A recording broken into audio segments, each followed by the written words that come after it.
when I'm breaking down and I can't be found. 'Cause I start to get weak. 'Cause no one knows me underneath this coat. I can fly. We can fly. Oh, yeah. I am Superwoman. Yes, I am. Yes, she is.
Good morning, everyone, and welcome to our Women Veterans Day program hosted by Delegate Edith Patterson, Chair of our Women Veterans Committee. Delegate Patterson will now give you opening remarks and a warm welcome. And please, I will repeat the protocol over and over again as you join us. Please close your mic and your camera if you are not speaking. I cannot reiterate that more. All right, thank you so much. Thank you very much, Chaplain Tiffany Daniel. And on behalf of the Women's Caucus and the Women Veterans Day program, I want to say welcome. This is a 2023 event, 2023 event for this year. And we're certainly excited to welcome you and to also recognize the many contributions of women veterans. This has been or continues to be a priority for the Women's Caucus, and I am certainly delighted to offer congratulations to our chair, President Delegate Leslie Lopez, who has taken the lead in terms of continuing to support our efforts. Delegate Lopez is the current president of the Women's Caucus and represents District 39 in the House of Delegates. She serves on the Judiciary Committee and the sponsor of key legislation impacting women and families. If you go around the General Assembly, you will see her impact because of her decision and advocacy for nursing rooms and other areas to support women and families. So it's my pleasure to present to you our president, Leslie Lopez, who will provide additional greetings. Delegate Lopez. Thank you, Delegate Patterson, not only for that warm introduction, but for all of your work to continue honoring the women veterans of our state. I think this is, from what I can remember, like the 6th or 7th Women's Veterans Day. Is that correct? That you've organized. And I know I speak for many people when I say just how thankful you are, or thankful we are for supporting these members of our community. This day always holds a special place in my heart because I am from a military family, everyone in my family, with the exception of one grandmother on my Lopez side and one sister, are veterans and are currently serving. So I have a special appreciation for Women's Veterans Day because my mother is a naval officer. She was a restricted line officer, and then became a reservist after active duty. And then my grandmother was in Women's Air Force during World War II. So the two women in my life that have had the most profound impact on my upbringing are women's veterans. And so I am here not only as president of the Women's Caucus to put our support in terms of legislation and policy and what we can do in our state, but also just in my heart, it's a community that I want to make sure is protected and seen. And that we give them the respect that is due. And so with that, I know we have a great lineup of speakers today who are going to be joining us. I can see some of their names in the lineup here, and I'll throw it back to Delegate Patterson to continue on with our program. Thank you, Delegate Lopez. We are certainly excited to offer a program this year that will focus on mental health and suicide prevention. We know that from the reporting from the Veterans Administration that women veterans are twice as likely to commit suicide versus non-veteran members. And so it's really critical for us to shed some insight and to get a greater awareness of how we can help our service women who have dedicated so much in their lives to protecting us. When we look at the program, we will also have a chance to hear from some of the members who are part of the delegation. Delegate Mike Rogers will offer comments because he's the chair of the Veterans Caucus, which will include both males and females, and those of us who have an advocacy and support for veterans. Senator Guile, who is new in the Senate, will offer insights because she is a spouse of a veteran and a very strong advocate for veterans issues. In addition, there will be videos from members, insights from members from across the nation.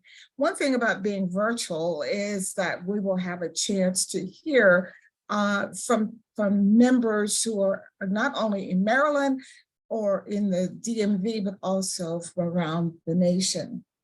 In the past, we have focused on women who have made significant contributions. For example, a few years ago, we offered the intergenerational program to focus on the women who were part of the 8666, which fought in World War II. And then we also recognize members of the Women's Corps who are ROTC leaders. And so each year we try to have a different insight or focus on how we can support our veterans and women veterans overall. Today, again, we will have information regarding combat women. Women veterans will speak. In addition to focus, again, from a veteran crisis line on suicide prevention. So it's a really impactful day. Dr. Joanne Fisher, who is on site here, along with Dr. Liz Clark, will receive resolutions, both from the House of Delegates as well as from the Senate. And we're really excited that both houses will recognize the contributions of these women. Dr. Clark is with the Department of Defense, and she heads up a program that deals with suicide prevention, policy, and resolution. She works with over 2 million families and service persons. Dr. Joanne Fisher is a CEO and founder of the great organization, Women Veterans Committee United. I probably got that wrong. Tiffany will tell me, but she is the reason we have promoted these programs because of her efforts and because of her advocacy.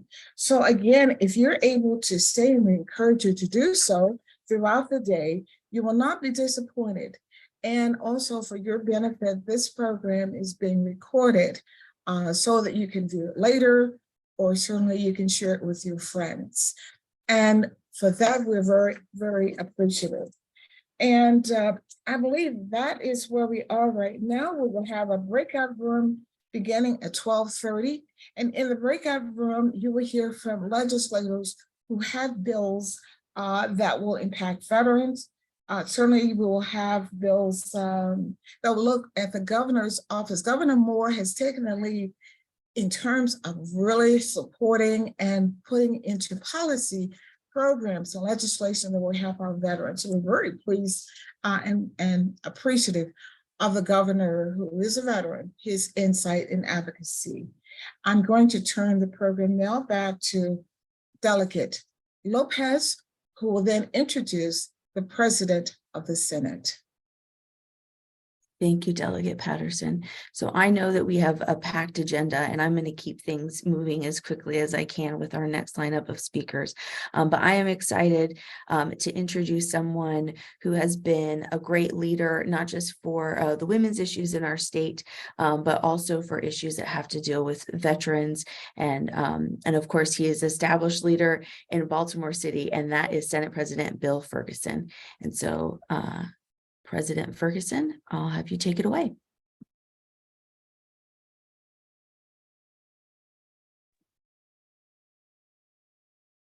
I don't see President Ferguson on just yet. Here he is now. He's coming in now. Thank you. Perfect.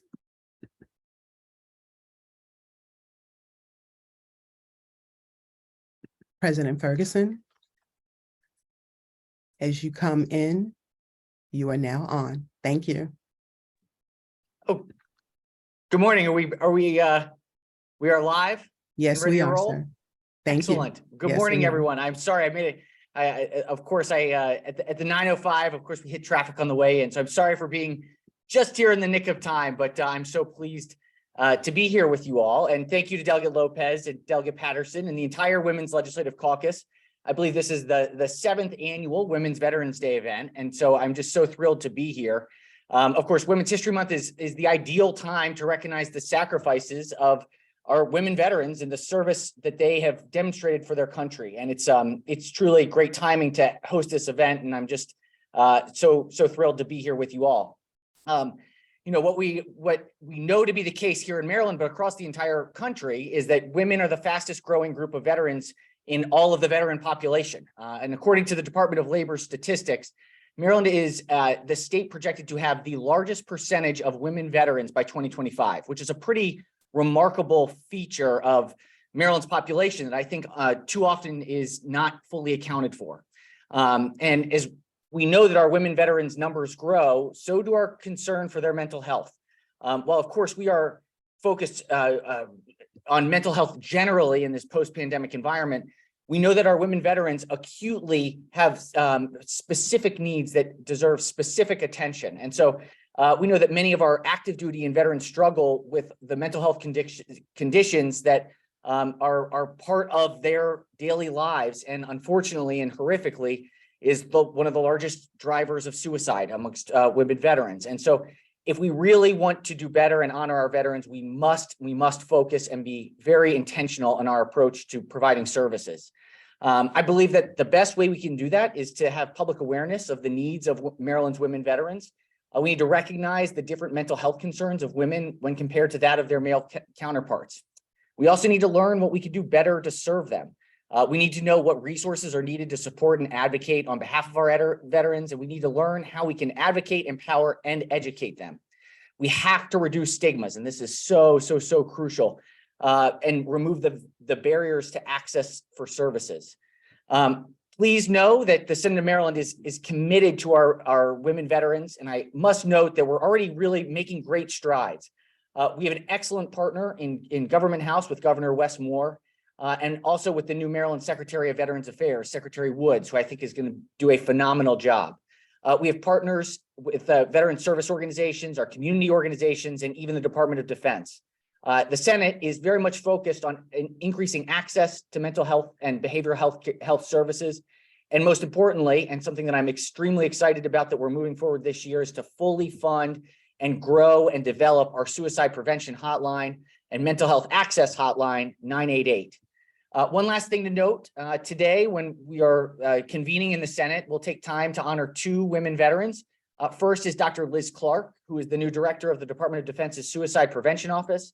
And second is Dr. Joanne Fisher, the CFO of the Women's Veteran United Committee Incorporated. We're going to thank them for their incredible efforts to promote and enhance mental health and suicide prevention needs of our military. And so I want to thank them. I want to thank all of you and just appreciate this moment in time where we have the important duty of making sure that we are doing the best that we possibly can for our women veterans and women across the state.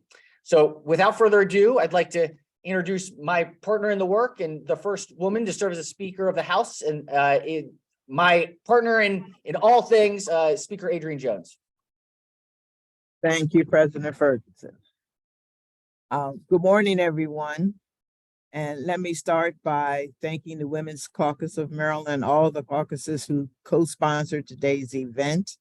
And particular thanks to both President Lopez and the Chair of the Women's Veterans Committee, Edith Patterson, for bringing this back. You know, couldn't do it in person in the past because of space, but I'm glad we were able to bring this back. And I just wanted to thank you for lifting up our women's veterans who served in our armed forces and for shining light on some of the biggest issues that they face. I look forward to honoring, as has been mentioned, Dr. Liz Clark and Dr. Joanne Fisher on the floor today, not just for their remarkable service, but also for what they're doing to advocate for women veterans and for suicide prevention in the military. The physical and mental stress of serving in the military can't be overstated. But there's an added. So Corey, are you comfortable calling her and just saying whatever she said? I really care. We'll all. Okay. But there is an added stress for women making their mark here and in other male-dominated careers. I think all the women here, myself included, can relate. You get a lot of recognition for being a trailblazer, rightfully so, but you often also get paid less than your male counterpart. You don't always get the same respect. Far too often, you have to bear the full responsibility of caring for your family while balancing your career. All of these factors take a toll on your mental health. And in the armed services, mental health is a glaring issue. Nearly 17 veterans die from suicide every day. These are people who risk their lives to protect our freedom and democracy. These are people who spend months, sometimes years away from their families for our safety and security. These are preventable deaths, and our veterans deserve better support. That means removing barriers to mental health services, whether those barriers are access to services or stigma related. In terms of mental health, we need to do better in our veteran community and across the board. I made a commitment to put a greater focus on mental health in this session. I intend to keep that promise. This year, we have a great bill from Delegate Moon that helps us improve our mental and behavioral health response and improve access to those resources. Additionally, we have $78 million in the budget dedicated to mental health. I'm excited to see what the health secretary comes up with and expect to work closely together with the administration on this issue. There's a lot of work we need to do in mental health. We can't solve it all this year, but we'll keep working. It'll be an issue that we continue to work on this year and throughout the term. I appreciate you all for making mental health a priority, and I look forward to your thoughts about how we can improve access in Maryland. Again, thank you for inviting me to give remarks, and I'm glad this is back again because it's a big deal and it's greatly needed. And thank you for all that you're doing. Thank you so very much, both President Ferguson and Speaker Adrian Jones. We appreciate your commitment and support. I'm turning the program now back to Tiffany Daniel for the Pledge of Allegiance and our song.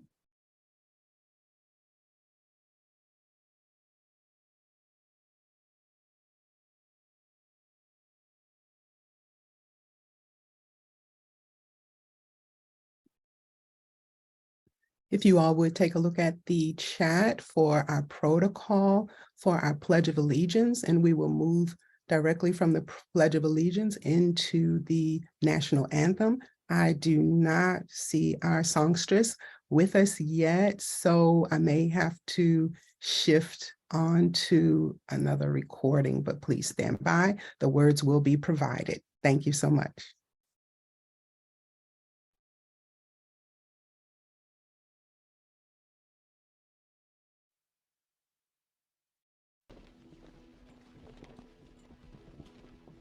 I pledge allegiance to the flag of the United States of America and to the republic for which it stands, one nation, under God, indivisible, with liberty and justice for all.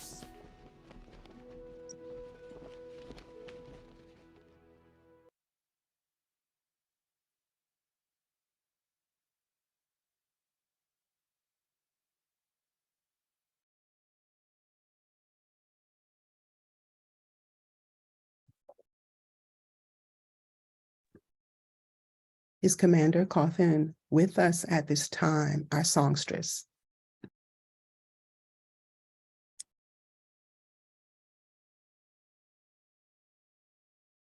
Chaplain Daniel, if not, we are very delighted to have representation from the Veterans Administration, and Delegate Leslie Lopez will do the introduction regarding Secretary Woods. Sure. Ma'am, I do have a video. We will continue on. Just give me a moment to switch. Thank you.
I will now turn it back over to you. Thank you. Sure, thank you. So I am excited to introduce Dana Burrell, who's a representative of Secretary Anthony Woods' office. He's the Secretary of Veterans Affairs, and I know he's known to many of you. He's come to testify in front of my committee already. But just as a reminder about his background, he's been a tremendous leader in public, private, and philanthropic service. He's a graduate of both West Point and Harvard. He won a Bronze Star for his service doing two tours in Iraq and was a White House fellow in the Obama administration. And so we are so proud to have him in our state, continuing his public service, and to hear remarks from his representative, Dana Burrell. Good morning, everyone, and thank you for the opportunity to be here with you this morning. On behalf of Secretary Tony Woods, I bring greetings. Thank you to the Women's Legislative Caucus, to the Women Veterans United Committee, to other elected officials who are joining us today, as well as distinguished guests, for today's very important discussion on ways to improve the mental health and overall well-being of our women veterans and their families. As you may know, improved access to behavioral health services and reducing mental health stigma are two key veteran priorities of the administration, as well as the Maryland Department of Veterans Affairs. Secretary Woods looks forward to hearing your concerns and to responding to these priorities so that our Maryland veterans can thrive in their transition to civilian life, and as they age, continue to enjoy all that Maryland has to offer. I serve as the Director of Communications, Outreach, and Advocacy for the Maryland Department of Veterans Affairs. Since joining the department in 2013, our program has grown immensely. I have made it my mission to use innovation, collaboration, and creativity to reach our military-connected community.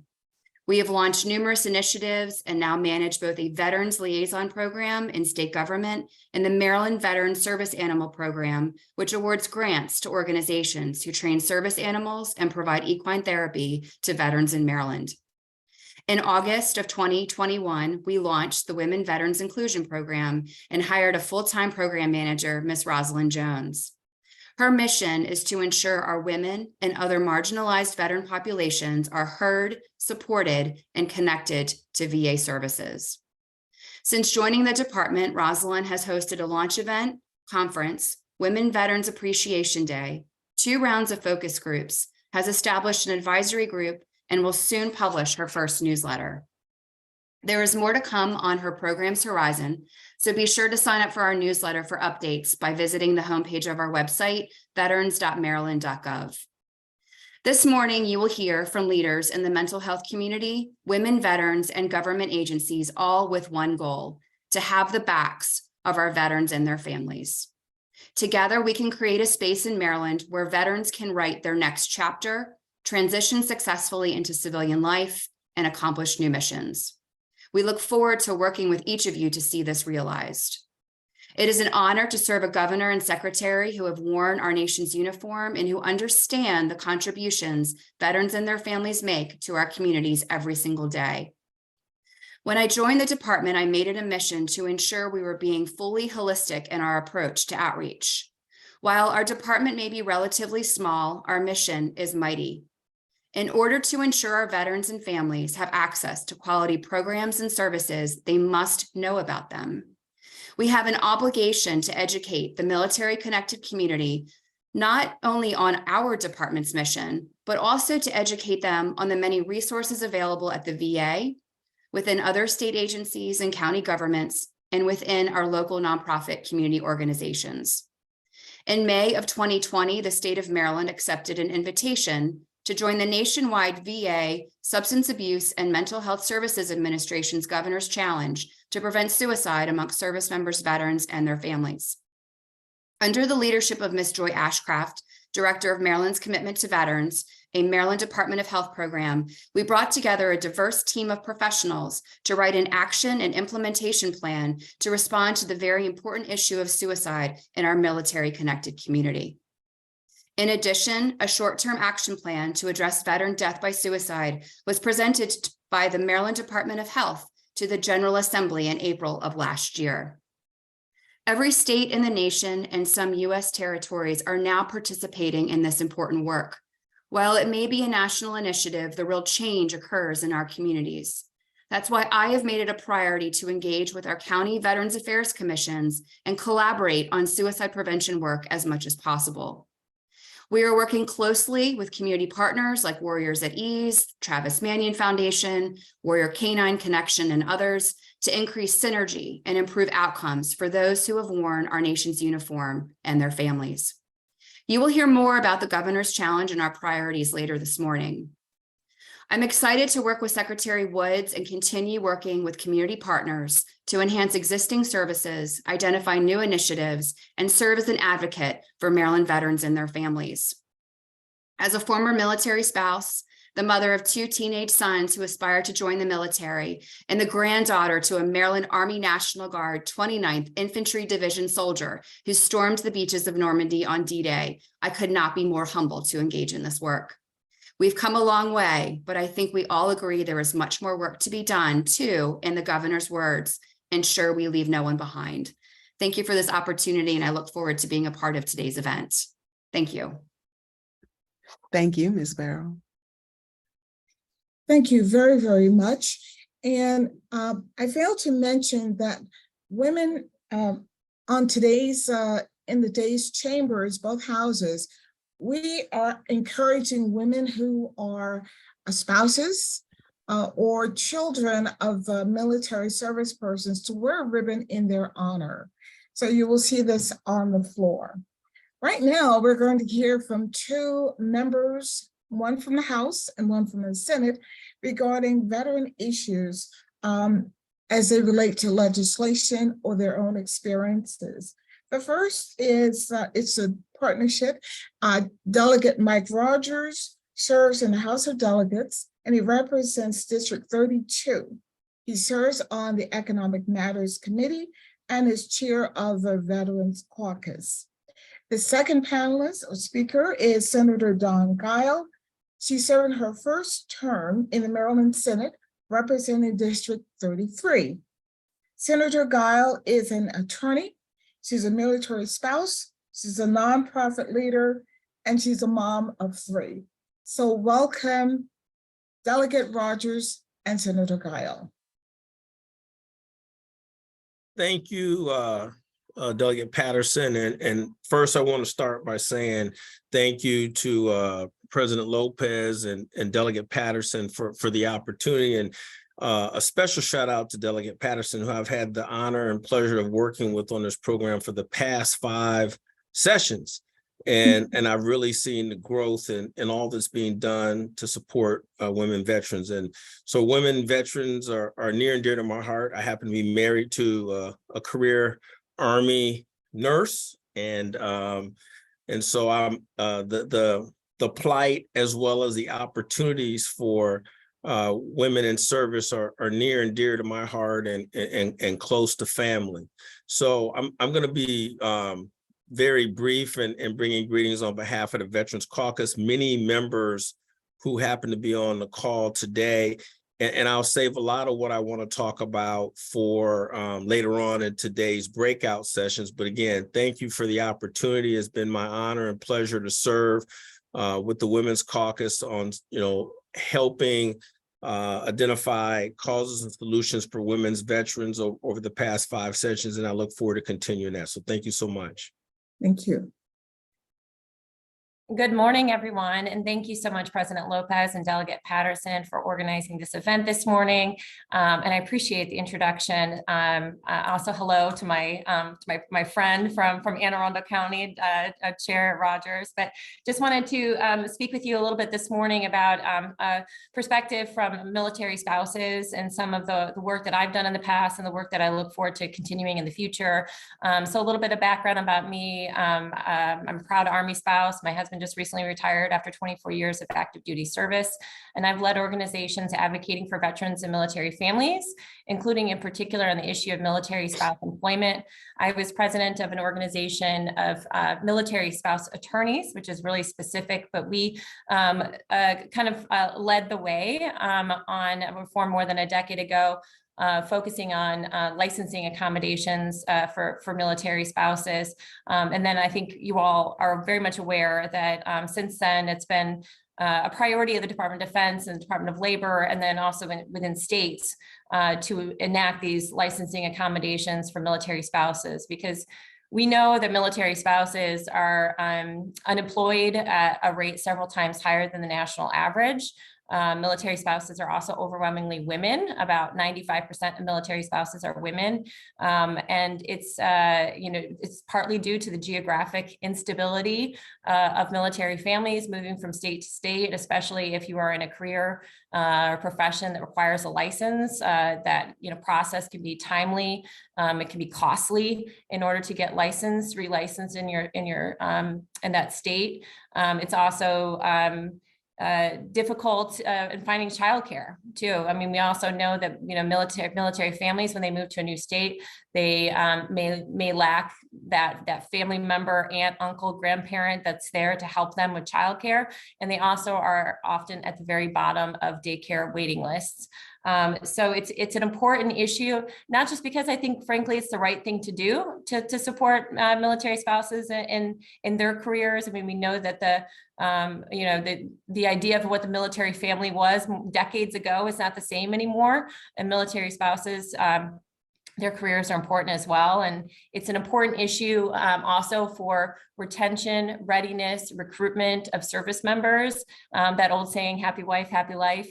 We find that here that, a lot of service members leave the service because of the difficulties of their spouse being able to maintain their career. So it's something that I look forward to continuing focusing on in my term, as well as the issue of childcare. I worked with Delegate Patterson on a bill that is on the floor.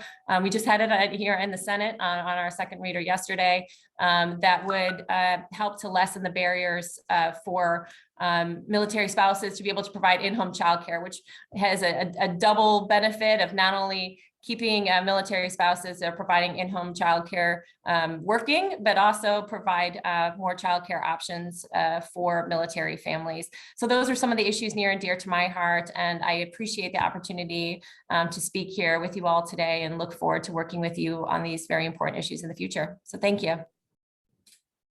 Certainly, thank you, both of you, for your comments and your dedication to the veterans military service communities.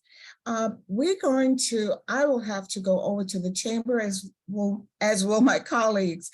But before doing that, I'd like to thank the Legislative Black Caucus, the Latino Caucus, the Veterans Caucus, the Asian Pacific Islanders Caucus for being partners, and most of all, the Women Veterans Committee United Incorporated, and support and funding from the Women Legislators of Maryland Foundation, Inc. So again, thank you very much. And for those who are on Zoom, I look forward to joining you later in the day. And Tiffany, Daniel, thank you very much. I'm turning it back over to you. Thank you, Delegate Patterson, as well. So as I remove them from the spotlight and they go on to session, we are a bit ahead and our speakers are not here just yet, or at least I have not seen them come in yet. So we're going to take our first break now, and please let's reconvene in about 5 minutes, if that's all right with everyone. Thank you so much.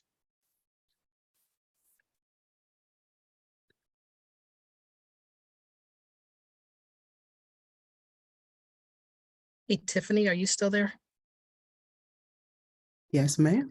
Okay, I just wanted to make sure. I was having issues getting online with my speaker and mic, so I just wanted to make sure when I get ready to go on, you can hear me. Yes, thank you so much. All righty, bye.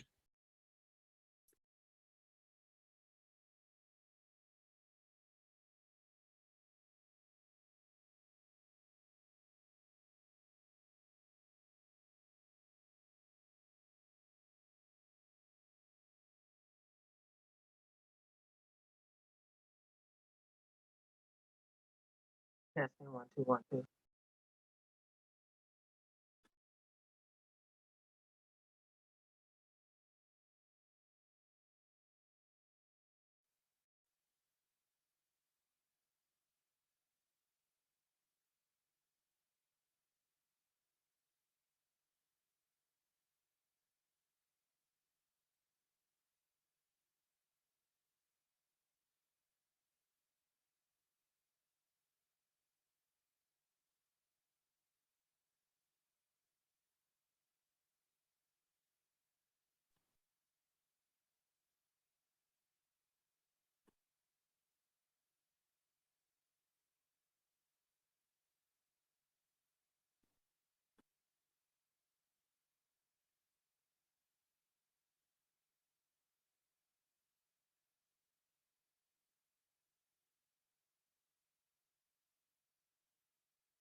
Okay, well, thank you everyone for your patience. I have not seen our next speakers, the next two speakers come in or join the room yet.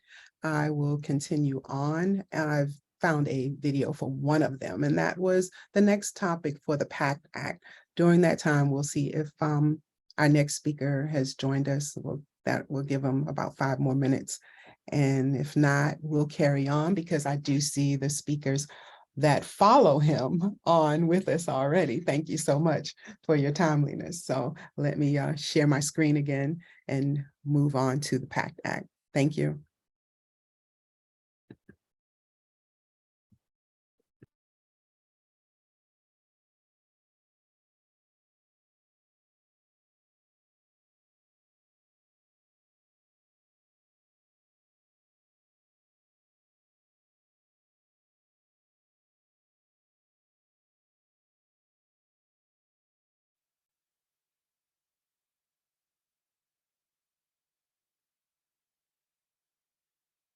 Hello and welcome to another episode of the Sit Rep. Today, Mike and I are down in Washington, D.C., trying to get an answer to a question that we've gotten via email many, many times, and that is, how is the PACT Act going to affect VA disability? Joining us today, we have the chief of the Veterans Experience Office, who has some inside knowledge that he'd like to share with all of you out there. He's a fellow veteran, Marine Corps. How long? 8 years, 99 to 07. John, thank you so much for being here and taking the time to be with us on the Sit Rep. So in terms of the PACT Act, it is a little confusing. How many veterans are we talking about? Like, how many people can realistically expect to be affected by the PACT Act? Yeah, so far we've had about, and thanks for having me, by the way. This is great, and it's great to finally meet y'all in person. I think what y'all do is important because it's getting the word out to so many veterans that are listening in. But we've had about 120,000 folks apply for claims for PACT-related presumptive conditions. So there's 23 of them. You can go to va.gov/PACT and find all of the presumptive conditions there, or you can call 1-800-MY-VA-411, and they'll always be able to help you. But that's a pretty significant number in just the last couple of months since August 10th, when everything was signed and into law. But really, the eligibility, what we're thinking is millions of veterans are now eligible, whether you're a Vietnam veteran who's exposed to Agent Orange, or you're a Gulf War veteran who's exposed to toxins in the Middle East, or someone who served in Iraq and Afghanistan in the last 20 years of war, exposed to burn pits or other toxins. And there are few other instances that they're covered, but it could be up into the millions. And so with regard to VA disability, I mean, what is the rollout going to be? What are we looking at? Yeah, we're going to have to hire a lot of folks to help process claims. We're going to have to hire a lot more clinicians to serve veterans once they're eligible for healthcare.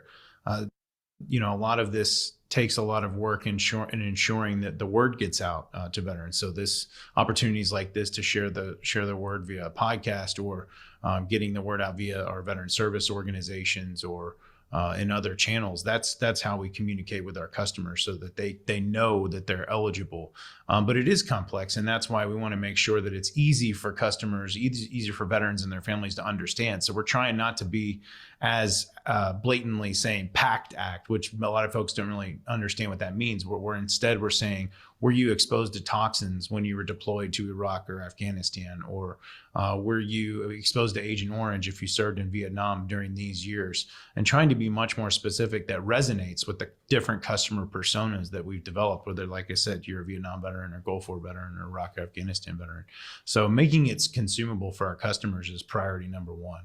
I know the VA has started the medical screening piece of all this. So if a veteran is, I was in Vietnam, I don't know if I was exposed to Agent Orange, what's the thought pattern? What should that veteran be thinking about? What should they do? Yeah, that's a great question. I mean, we just started the screenings last week. So if you walk into any VA medical center or community-based outpatient clinic, you 5 to 10 minutes max, you'll be able to get a screening and then talk about some of the presumptive conditions that you may have as a result of of your service, tied to where you did serve on that deployment specifically.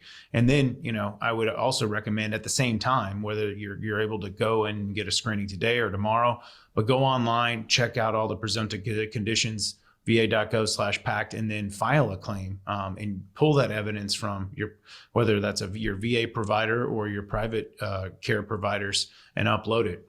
Myself, for example, when the first 3 presumptive conditions became available earlier this year, sinusitis, chronic sinusitis, rhinitis, and asthma, I filed for sinusitis and rhinitis. I've had chronic sinusitis and rhinitis since 2006, roughly, when I came home from my last deployment in East Africa, and just got my first my claim back at 0% rating. So now I'm able to be seen by VA medical centers and outpatient clinics for the rest of my life, or as long as I have symptoms for those, because I was exposed to toxins in Iraq. And so the last question with regard to VA disability specifically, it's my understanding that the claims aren't going to be adjudicated, or they're not going to start until January 2023, right? Right. What should I be thinking about? How should I be preparing?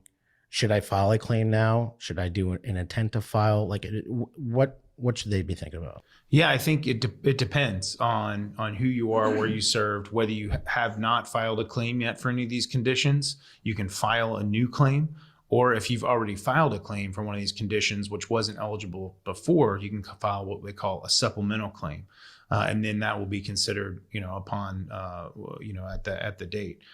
So I would say gather the evidence you have, whether that's from your private care providers. Like, for example, I went and got allergy shots for 3 years at a private sector ear, nose, and throat doctor and allergist, and I used those as the shot records and my diagnosis of chronic sinusitis and rhinitis as evidence to submit. And so you can do that on va.gov fairly easy, or you can use an accredited veteran service organization as your representative. Or you can walk into a VA regional office too. But if you ever have questions, because our folks are standing ready to serve you at all the 50 VA regional offices across the country. But if you ever have any questions, you can always call 1-800-MY-VA-411. Awesome. Well, thank you for the information, John. Thank you for your service. Thank you. And all that information, links, everything will be provided in the video description below. Just check that out. And as always. And for those who have served or are currently serving, thank you for your service. Connect with the benefit.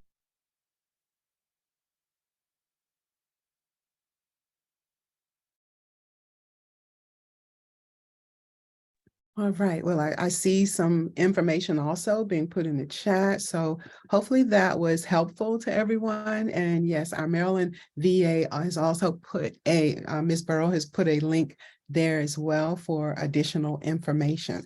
Okay, so we are going to continue to move, and if Dr. Roberts or Commander Moses join us, then please let me know that you are present. Meanwhile, we'll keep moving.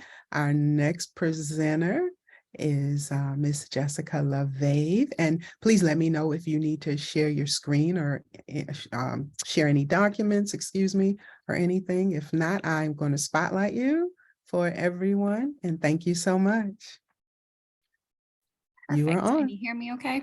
Yes, I. All right. Good morning, everybody. Thank you for having me here. I'm Jessica LaFave. I'm a clinical social worker, and I am the Community Engagement and Partnership Coordinator at the Baltimore VA Medical Center.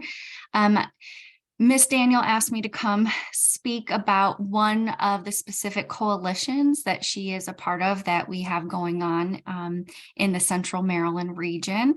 And just as a side note, the VA, as part of their 10-year strategy towards combating veteran suicide, has developed this position to really partner with the local community at developing tailored suicide prevention plans to help reduce and end veteran suicide. So there's more information if you're interested. I can put some stuff in the chat, but not to take up too much time about that.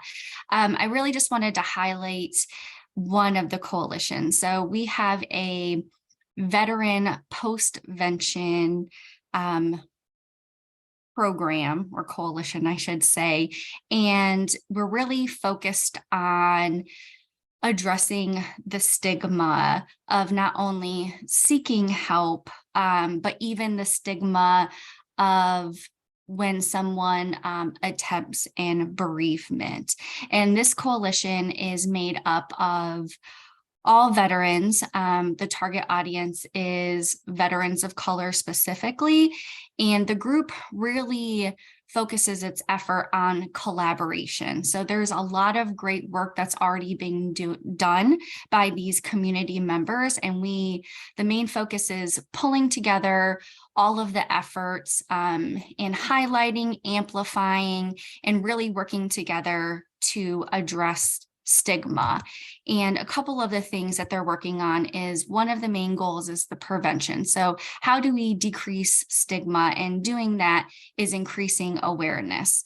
And that could be through education. So a lot of events that are going on, we as a coalition try to attend the community events, and they're, talking about suicide in general, giving information, having conversations about safe messaging, using fireside chats as ways to have conversation starters, to answer questions, to really normalize talking about it and providing a safe environment to ask questions, right? To learn about risk factors, to learn about maybe the complexity of reasons, to really just offer that sort of support and be where the veteran service members and their families are in the community, by having panel discussions. There's a lot of great events that are going on. And how do we incorporate a wellness component? So offering different resources, offering on-site connection and referrals. And we're really just trying to normalize discussion, seeking help, what to do, how to address any stigma and feelings that come up after somebody has made an attempt, because there's a lot of stigma into that, a lot of shame associated with it. Providing a space for family members or loved ones, friends who have experienced bereavement due to suicide, to be able to kind of come together, not only to know where the resources are, but to form a connection with one another. Providing any sort of necessary training, basic gatekeeper, how to access that, how to feel more confident. And in hoping also to do so, another initiative is to address the lack of trust in systems to help that help seeking, because it's really the community, the veterans, a part of this organization, who are at the forefront, stories of hope, sharing stories of recovery, with the goal of, as we gather information in the community, learn what the community needs, what's working well, what isn't, being able to change interventions or programs, or amplifying, meeting people, hopefully developing more robust systems. And, how do we really support a person after an attempt? How do we support family and friends? And having kind of that one-stop shop of being the all. So that's pretty much. And if anybody is interested, we are always looking for members, or I can send out the meeting invitation. We really would like, other people at the table, as we are still kind of continuing and working through our action plan. And Ms. Daniel, that is all I have. Yes, thank you so much, Jessica. I just wanted people to know that not only are we focusing on the prevention of suicide, but we also have a team that is there for families of survivors of loss and individuals that have attempted, and they graciously failed, thank goodness, but then they need help too. They need a support group. And that's why we have started we're looking into the post-vention. And I keep saying post-prevention, but it's post-vention. And we are going to have a representative here from the American Foundation for Suicide Prevention with us. And right now, I am going to share with you all just some behind the scenes from calls from some of the assistance, peer support, and operators that receive those calls, and just let you feel what they go through and why we need your support to help us with this coalition. So I will take you off the spotlight, Jessica. Thank you so much. Thank you so much. And we are like 10 minutes ahead. So we'll probably take another break after these two videos. So please bear with us. Thank you so much.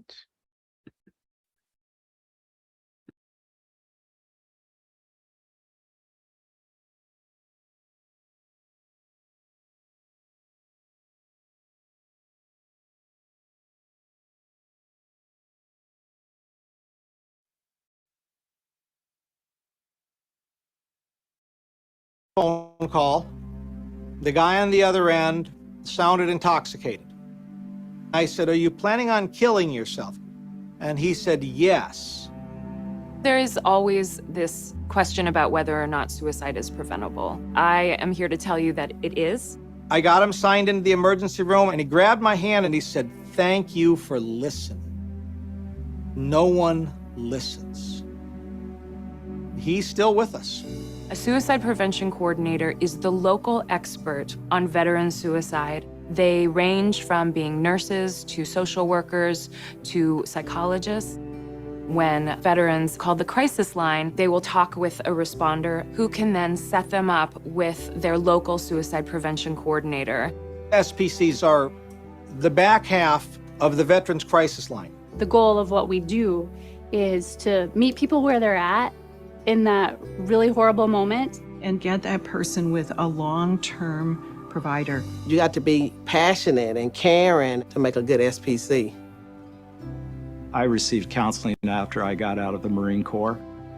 Having been through that experience and knowing that it works for me, I'm a firm believer in what it is that I do. So when a veteran comes to me and says, "You know what, Gare? If it wasn't for you, I'm pretty sure I'd be dead," I get a chill up and down my spine. That just warms my heart because I live and breathe suicide prevention.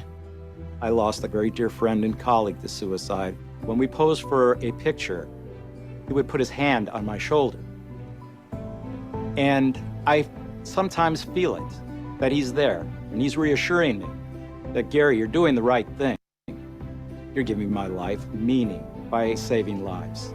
There are 300 suicide prevention coordinators serving 22 million veterans. I connect them with resources inside the VA and outside in the community. In the hospitals, in the churches, family members. Suicide prevention is everyone's business. The impact can ripple for years. It's not just that one veteran we've saved. It's kids, mother, father, brothers, sisters, friends. We try and talk to family and friends just as much as we talk to the veteran themselves. If you're concerned about a veteran, tell them about the VA Suicide Prevention Program. Tell them about the Veterans Crisis Line.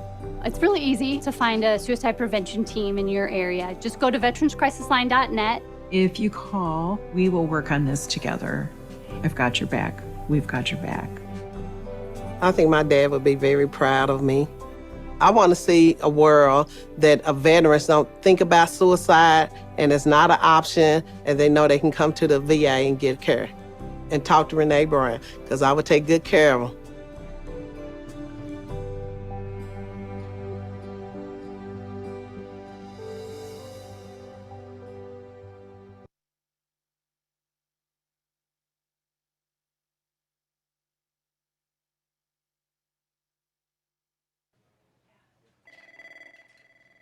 So you work with me, okay?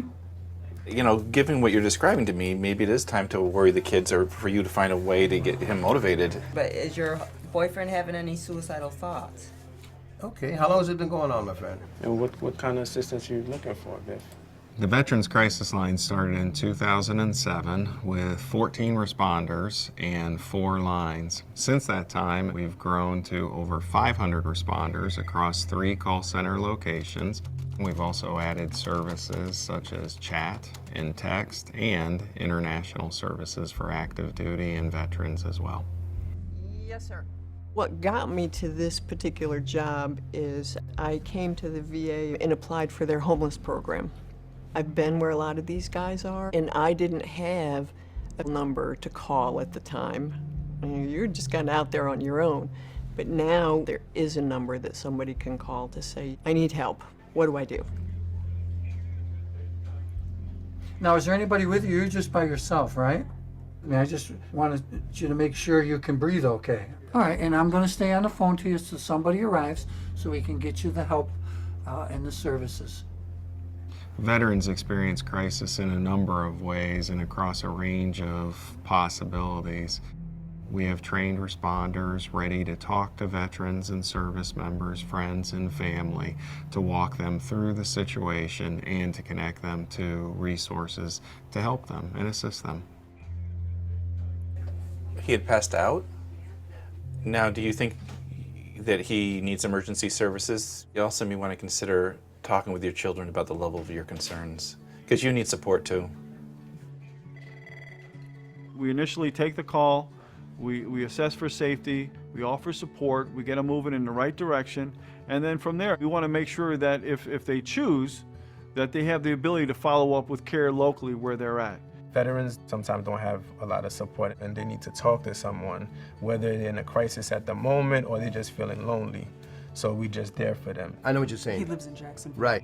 And I'm glad you have the courage to call us, but it's not easy for a veteran to sit up and call for help. We're very stubborn. I'm also a veteran, so I can understand your concerns, but we're here for you, my friend.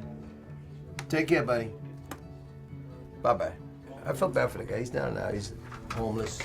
When we do have a disturbing call or something that bothers us, I know that those coworkers I can always connect with in order to talk out the call to see if there's anything more I could do. I have a few core people that I really, have in my support group here. Keeps me focused on what's important in life and really the benefit to serve America's veterans and their family members. We got into this field because we want to help people and we care. This is not just a job, it's who we are, it's what we want to do. How amazing is it that you can hear a person smile?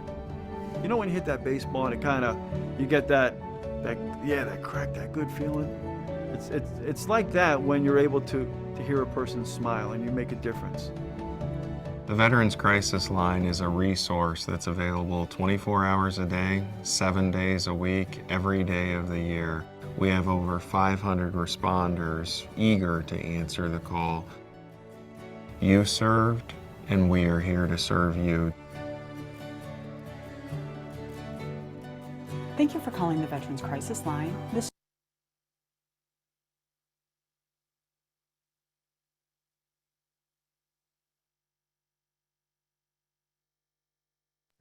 All right, so I am going to bring to the spotlight Ms. Sue Mascaleras, who is from the American Foundation for Suicide Prevention. She's also my local representative.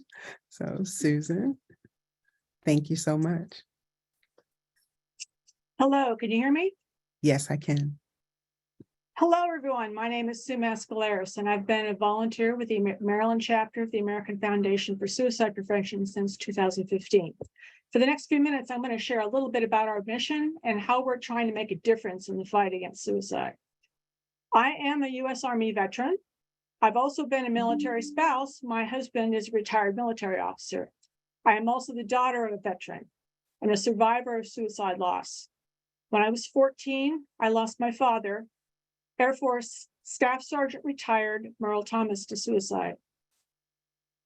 He was a career firefighter in the Air Force.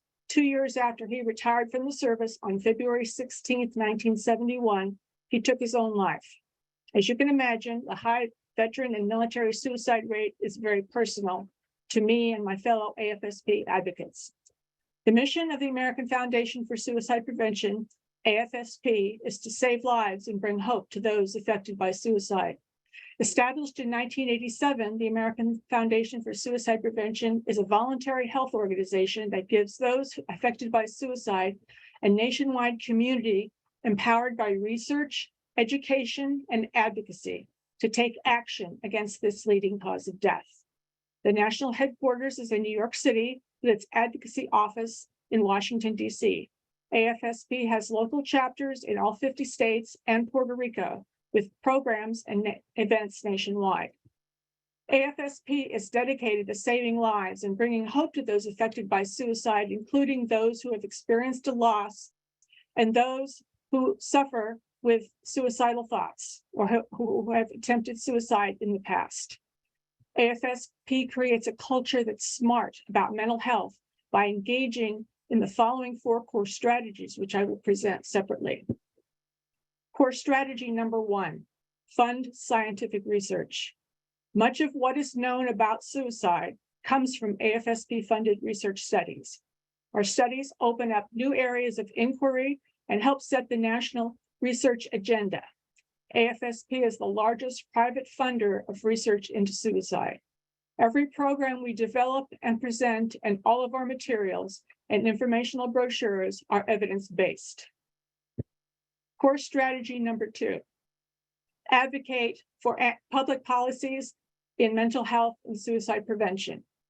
Since 2016, I have been on the AFSP Maryland chapter board, serving as the advocacy and public policy chair. Every June, AFSP volunteer advocates from all 50 states gather in Washington, D.C. to ask their senators and House representatives for funding and programs that support suicide prevention and mental health initiatives. Many of those policies are veteran and military related. For the past 7 years, AFSP Maryland volunteer advocates have been meeting annually with their state senators and delegates in Annapolis to share how suicide has affected their lives. We share AFSP's legislative priorities and specific bills that we would like them to support. More importantly, by telling our stories, we put a name and a face to suicide. For the past 2 years, we've worked together with other stakeholders, such as the Maryland Behavioral Health Coalition and the Fund Maryland 988 community, to urge increased funding for the new 988 Suicide and Crisis Lifeline. One of our board members is on the Governor's Commission for Suicide Prevention, and we are involved with the Maryland Governor's Challenge to prevent suicide among service members, veterans, and their families. Core strategy number 3, support for survivors of suicide loss and those affected by suicide. 2 of our loss and healing programs are Healing Conversations and International Survivors of Suicide Loss Day. Healing Conversations, personal support for survivors of suicide loss, gives survivors of suicide loss the opportunity to speak with the volunteers who are they themselves loss survivors.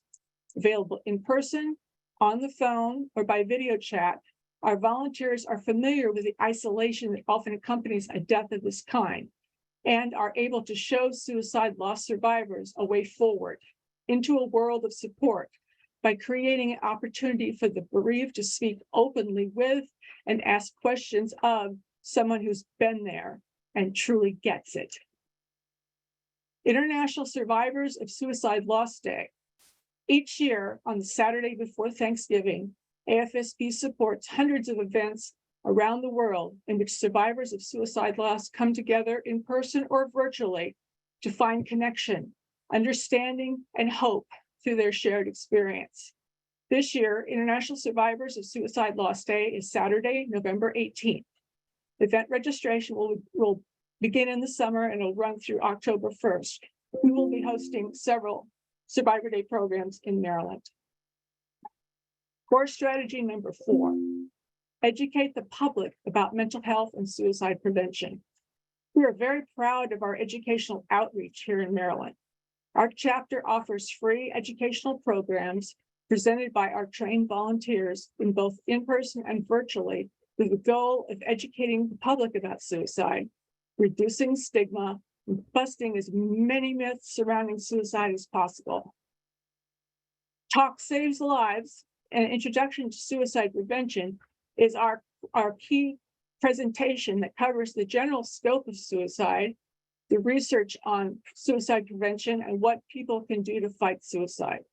Participants will learn common risk factors, warning signs associated with suicide, and how to keep themselves and others safe. We have specialized presentations of Talk Saves Lives tailored for specific communities, such as for our senior citizens, our Latinx and Hispanic community, our LGBTQ community, and our firearms owning communities, just to name a few. Our basic Talk Saves Lives Our senior presentation and our Latinx and Hispanic programs can be presented in Spanish. And we are very fortunate our chapter has a trained Spanish-speaking presenter in our chapter.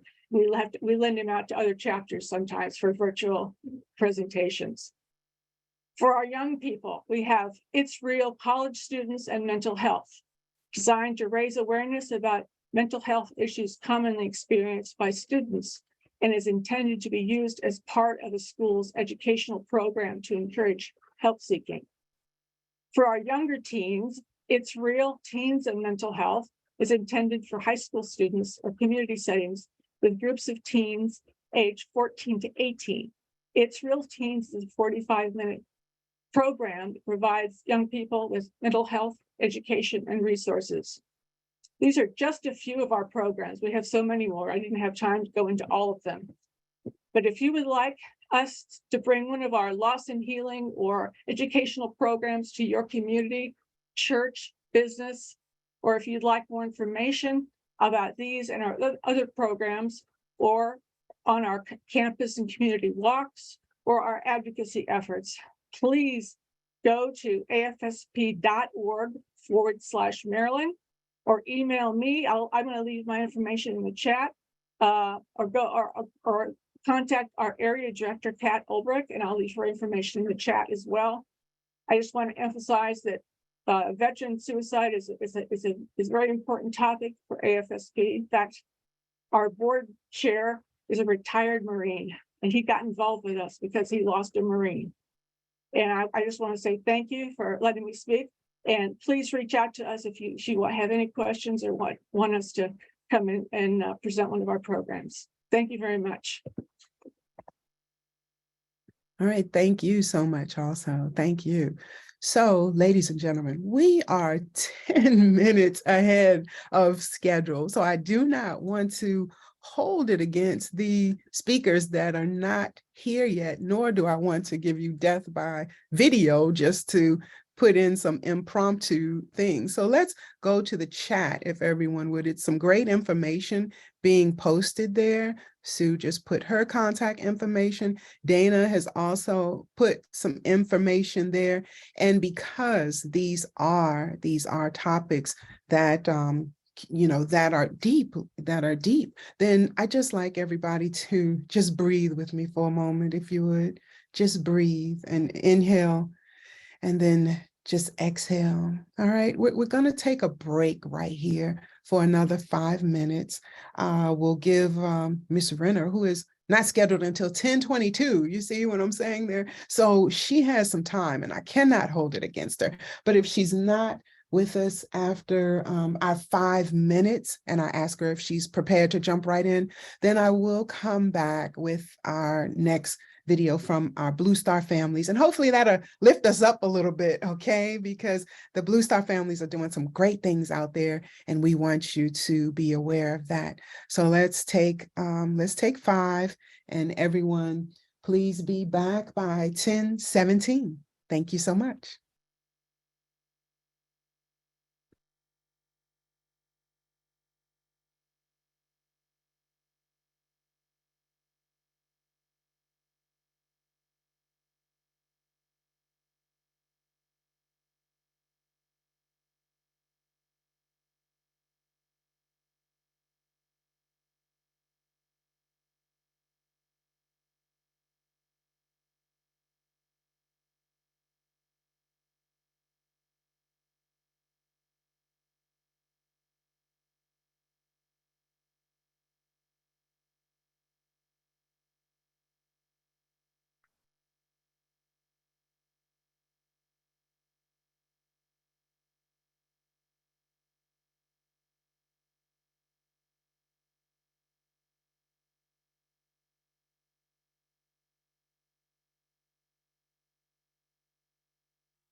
Okay, well, I will say break time is the fastest time. It is now 10:17.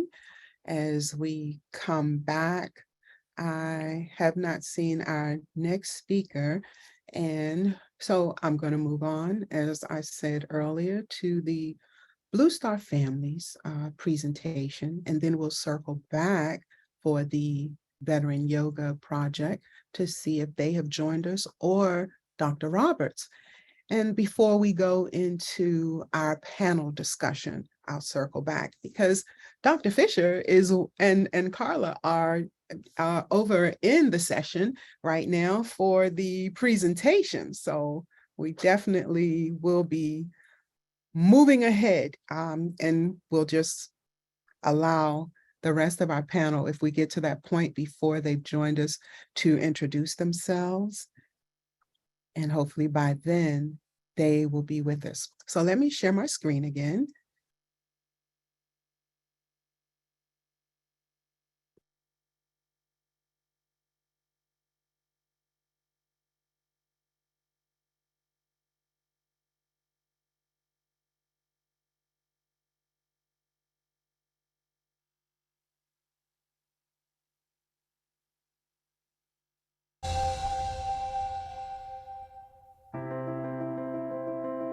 Americans really do care about their military. They care about military families. There are millions of us, literally, who want to connect in and make a difference. But the question is how? That's really what Blue Star Families is about, is helping people to know that in their own towns, in their own neighborhoods, there are military families living there and experiencing the real serious stressors of this lifestyle. We need to look to our neighbors to make a difference. We need to find better ways to help people work together. For me personally, I know once I got out of the military and my husband was still active duty, I found a job right away, so that was excellent. And then we moved, and I was pregnant, and I thought, great, who's gonna hire me? Pregnant now, baby on the way, and then I had our son and childcare. Where am I gonna find childcare? How can I afford the childcare? Military families often feel like they don't have a sense of belonging. And I think part of that is because they're relocate so frequently, but part of it is also that the community sees them as temporary. Our team at Blue Star Families has identified some of the top issues that are facing our military families in our annual Military Family Lifestyle Survey, where we listen to the stories of our military family members so that we can build and foster a greater sense of civilian military understanding among leaders and key decision makers who have the power to make the lives of those who serve and their families better for years to come. Of course, anyone can download this information from our website. You can use the data to make better and more informed decisions to empower the military families in your community. And I can tell you that the key to success in bettering the lives of our military families is bringing the community of supporters together, because together we are stronger. The survey's at the heart of what we do because the facts matter. In 2009, when we started, we did our first survey, and it was eye-opening to folks, because it was telling people what folks were experiencing on the ground. Over the last decade, we have worked tirelessly with local community leaders across America to make sure that Blue Star family members know that they are welcomed in their communities. But certainly, there's more that can be done. When we asked military families to rank their top 5 issues of concern, their number 1 issue was time away from family, and that comes from deployments, training. This has its toll. Military spouse employment, the unemployment and underemployment can cripple military families. Blue Star Families brought the military spouse unemployment issue to the forefront. We have contributed over $55 million in income to military spouses since 2017 alone, while connecting 3,500 military spouses to the training that prepares them for jobs of the future. As families move around, finding the right school for their child, often in a remote location, can make you worry if you are doing the best you can for your child. We need to make it easier for military kids to move from school to school. They're going to keep moving. We need to help them catch up if they're behind, or make sure that they're in the types of classes that they need to be in, because the kid didn't change. The school changed, and that's not the kid's fault. My son was young. I think he went to probably at least 4 or 5 different schools before 5th grade. Academically, you know, his grades were declining, and the school districts that we were in, they didn't pay attention to that. Blue Star Families acts as a liaison to leaders in the education community. Our partners made it possible to conduct comprehensive outreach in order to provide government influencers, military families, and thousands of civilians this critical information. The 4th top issue of concern for military families is family stability and quality of life. The 5th top area of concern is lack of control over the military career. We're pleased that military leadership is starting to recognize that families need and want more control over the path of their careers. This survey cries out the truth that we have a lot of changes we need to make. Together, we can build and empower a strong and collaborative community. Together, we can thrive. So join us in creating the future that military families deserve. Visit bluestarfam.org/survey to learn more and get involved.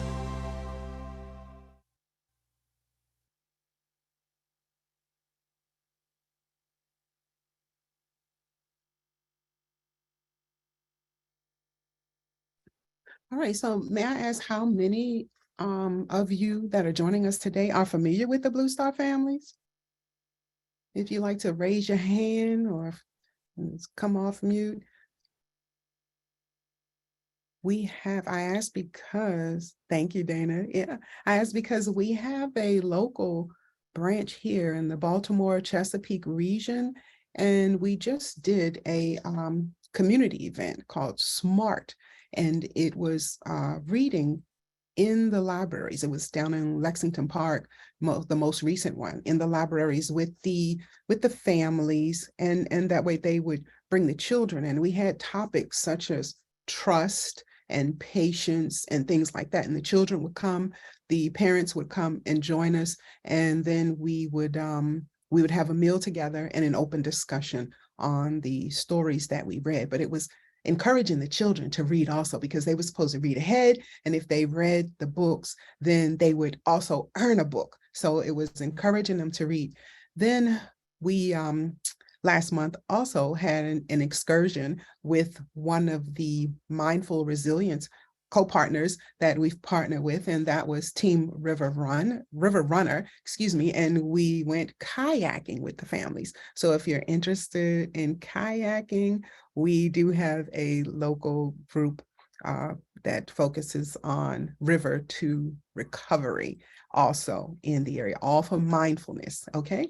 So our next presenter is with us now, and if you would, yes, thank you so much. Thank you so much, Brianna. And I'm going to spotlight you for everyone and mute my mic. Thank you.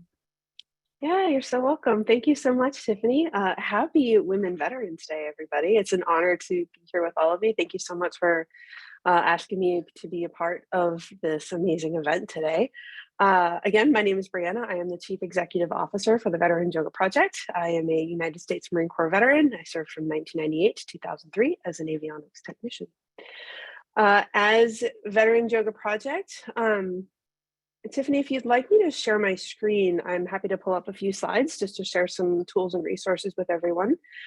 Veterans Yoga Project is on a mission to support. Please go right ahead. Thank you. Sure. Yeah, you're welcome.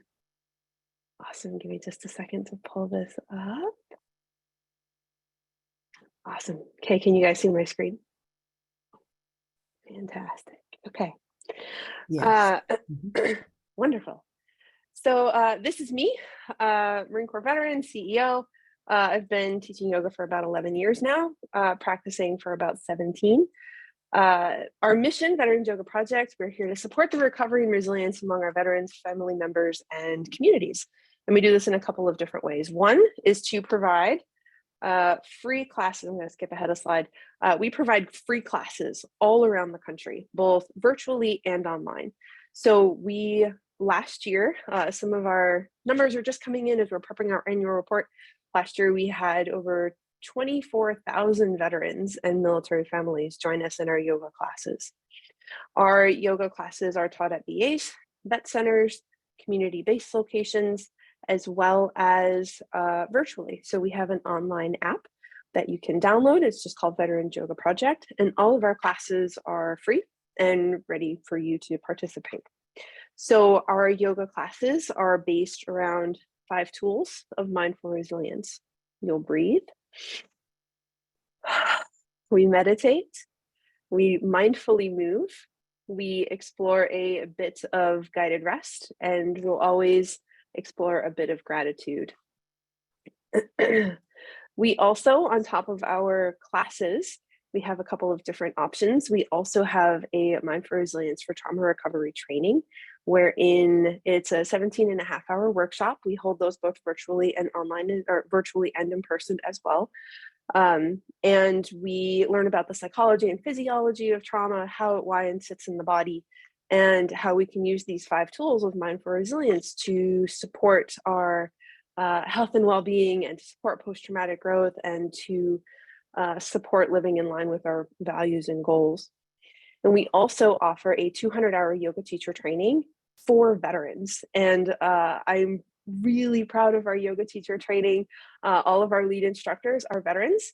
All of our participants are veterans. We just concluded our application process for 2023.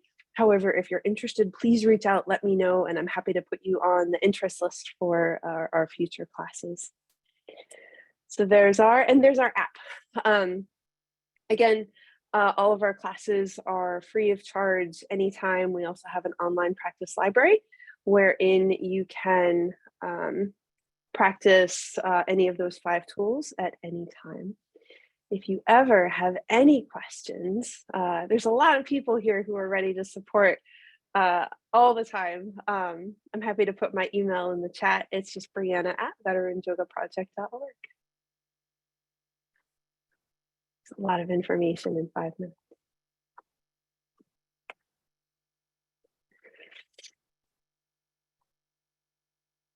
And that's it. Does anyone have any questions?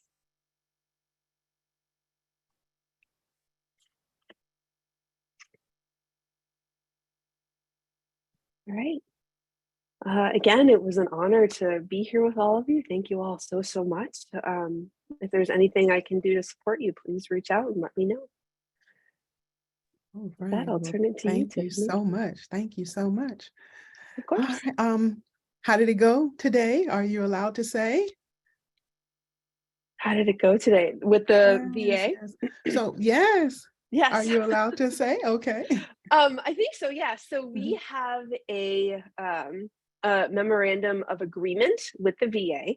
And it has to be renewed annually. So we're in the process of renewing that MOA right now. So I just met with a couple of the folks at the VA, one of whom is instrumental in seeing that process through. Another one who actually works with both the VA and IAYT, the International Association of Yoga Therapy. And they are both, they were both incredibly helpful. One of our guiding principles at Veterans Yoga Project is that support precedes action. So that 17.5-hour training I mentioned, some of the yoga teachers that come through, right, want to bring yoga into their VAs and vet centers, and they don't always know how to do that. The VA is decentralized, so each VA handles bringing in a program like this a little bit differently. So I happen to teach, I live in New Hampshire. I teach at the VA in White River Junction, Vermont. And for me, we were able to launch our class through voluntary services. There are other programs that have to talk to maybe rec therapy, or maybe they go through their PTSD clinic, or maybe it's an inpatient setting where they hold the class. Mine is more of an outpatient. It's a pretty open class, but there are some programs that are a bit more structured, right? Where it's part of that, part of the inpatient setting, right? So they have different participants come through every week. My conversation with the VA was, is there a way that we can streamline some of that, and what tools and resources can we give to our teachers so that when they approach their VA, they're confident about the work, they're confident about who Veterans Yoga Project is and what they can provide. And working with the VA in their different facets, right? Whether it's rec therapy or whether it's physical therapy or whether it's outpatient or inpatient, and providing those tools in a way that's accessible to veterans, right? That's the idea, is to make sure it's as accessible as possible. Great. So that was my 'cause I've been conversation. waiting on that MOU. Thank I you know. so much. Okay. So yes. Yes. So do we have any other questions from the audience? We've also, Monday, we just started the compassion fatigue class, the only one for this year. And we have a total of 19 that have joined us thus far. And I'm expecting 3 more possibly for next week. Do you have a moment to share on that class? I don't know if you have time and don't want to put you on the spot. do. Sorry. No, you're fine. Okay. No. This is great. Yes. So we, several years ago, so Dr. Dan Libby is our founder. He's a clinical psychologist, and this work can be heavy. And what he found over his course of time and profession is that yoga teachers and mental health clinicians and caregivers were experiencing a high level of burnout. So we crafted a program called the Mindful Resilience for Compassion Fatigue. And this program is a 7-week online course wherein we talk about some of the signs and symptoms of compassion fatigue and what tools and resources are accessible to you as a provider to not only recognize, right, those signs and symptoms of burnout, but how do you support moving from burnout into being present in the moment? And there are there's some self-study, there's some self-inquiry, there's practices that you're almost assigned, right? It's almost like homework. There are practices that you're given throughout the week that support each week's focus. And by the end of the course, you have those tools and you have those resources at your disposal, as well as a community. We really do support Precedes Action, right? We're a very community-based organization. As a nonprofit, we have our virtual community, we have our in-person community. Some areas are a bit more concentrated than others just by the nature of, geography. But so upon completion of the program, you do have that community of caregivers and professionals to call on when you need that extra support.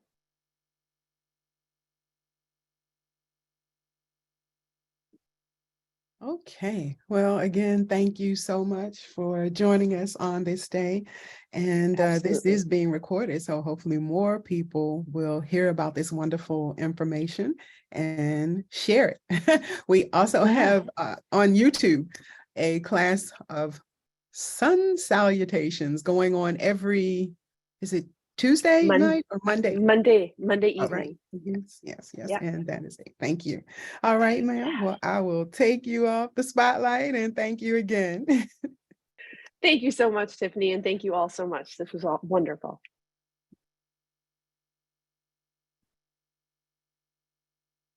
Okay, so as we move forward, I see that it is time now for our panel. And I think at the moment, I only have two of the panel members with us. Please, Caprice, if you have returned, please let me know, because she sent me a little note saying she had to step away for a moment. Phyllis, if you are with us and you can hear, because I know she was having some technical problems earlier, so please let me know if you're with us. Can you hear me, Miss Tiffany? All right, thank you. And I see Mary, and Twyla and Teresa I have not heard from. So I'm going to do something impromptu here. The question for the panel is going to be, if it had not been for blank. And where we are today is, again, with mental health awareness and suicide prevention. So we're going to pose some questions, but I'd like to ask if we have any other female veterans in the room that would like to participate on our panel. Yes, I'm pulling from the audience. I'm working the room today, and I'm going to pull from the audience. So if you'd like to be on the panel with us, then please raise your hand. All we're going to do, we don't want to put anyone on the spot. Of course, yes, this is the last moment, but give you a chance to introduce yourself if you have not already, and then answer the question. And then we'll take it from there with an open discussion for the time that we have allotted. So do we have any other members in the audience that would like to participate in the panel, since two of our members are receiving a resolution at this moment as we speak for all their hard work. And apparently they have not been released from that session yet. So if not, I don't see any hands, any volunteers. Okay, then I will move forward with Mary and Phyllis. Okay, sorry, you guys, because I don't see any other takers here. Let me check in the chat. Yes, okay. All right, thank you, thank you. All right, well, because this part is a great depth part of our program today, I cannot bypass this one to buy time. Okay, so we'll have to move forward with this one. So Mary, I'll spotlight you. Phyllis, are you on phone or are you able to come to the camera?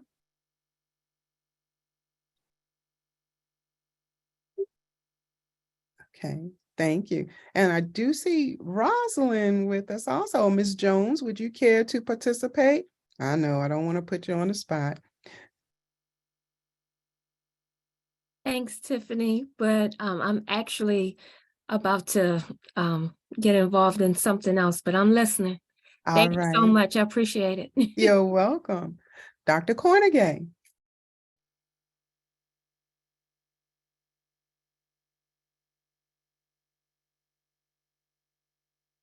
Okay, Sue.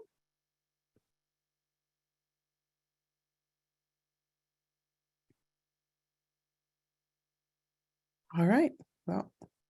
Oh. Do you have time? Yeah, do you have time to participate with us? Sure. All right. Well, thank you so much. So Susan, I'll start with her. She's already introduced herself, but just in case she wanted to share anything else concerning her military background this time, I'll add you to the spotlight. And if we have any other veterans that are here with us. Oh, yes. You're welcome, Dr. Cornegay. All right, so Susan, go ahead and. Well, as my husband used to describe us, we're Cold War warriors. During my time, he was in longer than I was. I served on active duty from 1979 to 1982. Thankfully, nobody was shooting at us, so I can't claim to have any combat experience, but I did. I spent some time. I was a Signal Corps officer. I got my commission to the University of Wisconsin ROTC program, and I served as a signal officer in Fort Hood and in Korea. I was on active duty for 3 years, and I got out. Started and became a military family member, and I was in the reserves, active reserves, for a couple of years, and that was pretty my extent of my military career. We got to experience my husband was a military intelligence officer, and he was a Soviet foreign area officer, so we got to experience the collapse of the Soviet Union and the Warsaw Pact, I guess what you call we saw the changes that happened in the general world situation. Even though, like I said, that we weren't involved in an active war, there was all kinds of other stuff going on. So my military experience is somewhat dated. I don't know how much I can add to the conversation, but anyway, Thank you so much. And what I like for you all to know is it's not about combat at all. It is about the woman's experience while she was in the military. So it doesn't have to be combat at all. I apologize for not saying that earlier. All right, Miss Mary. Yes, ma'am. I spent 3 years during the Vietnam era. I was not in combat. I also worked for military intelligence at that time. Met and married a wonderful man who was also Army. And when I left the service in 1975, I continued to work for the United States Army for 40 more years. And one of the things that I need to stress is when we saw other people in our community in distress, it became very important to speak to them, with them, and connect them to help.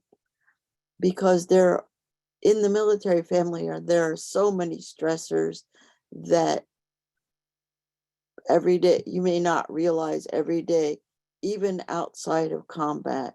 And so it's important to be compassionate, listening to your neighbors and making sure you can help them get help if they need it.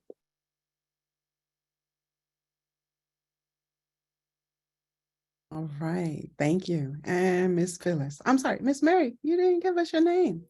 Oh, Mary Phelps. Thank you. Okay, Phyllis.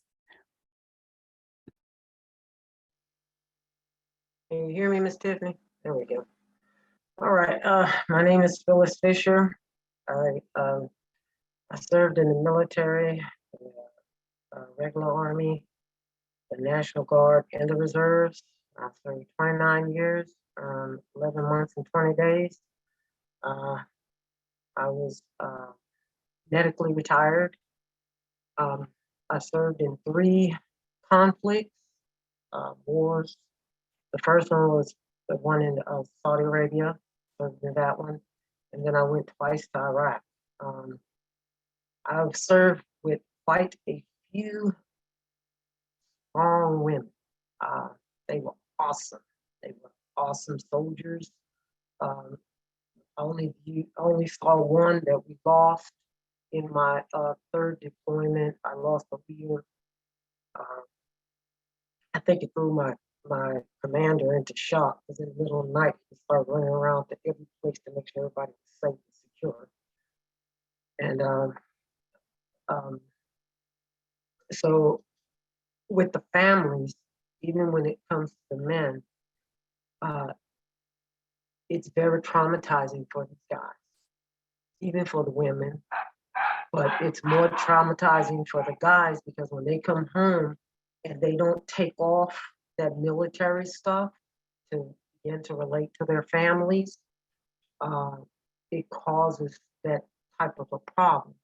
So in that saying that I experienced it with one of my sergeants, and he came, and I was just a soldier then, and he came to me and he said, my wife doesn't want me anymore. And I was just like, what? And it was because of not being able to take it off, being a different person when he came home, because it changes us. It changes us totally. I thank God for my mom, and I thank God for this program with Lucy, and I thank God for some of the VA assistance that I have gotten, because I suffered from PTSD in the worst way. It wasn't visible like out in the world where you just see it. It was visible in my relationships. It was visible with dealing with people. I would go from 0 to 10 like that. And my patience were, I found myself cussing for no reason. Just mad, And it went on for a long time until I finally seeked some help and realized that I had a problem. Then I had a drinking problem. And my drinking was real bad and heavy. And if I'm going through this as a person, which I have joined AA and I don't drink now, but if I was going through this as just one woman, imagine some of our other women who are out there who've seen more than I have, because we got a lot of pistol packing men that are downrange, okay? And they are courageous and they have families. And I was a chaplain assistant, and I've seen some of the effects when the women leave home and they don't have that right support at home. And that's the worst thing that could happen to our women. Their kids go to social services. I mean, it's just a nightmare. And the men, some of the men, they don't even understand they're civilians, and they steal their money, do all kind of stuff. And you just look and say, what in the world? That's some of the stuff that I saw and experienced. I couldn't go on and talk about the rest. But thank you for listening.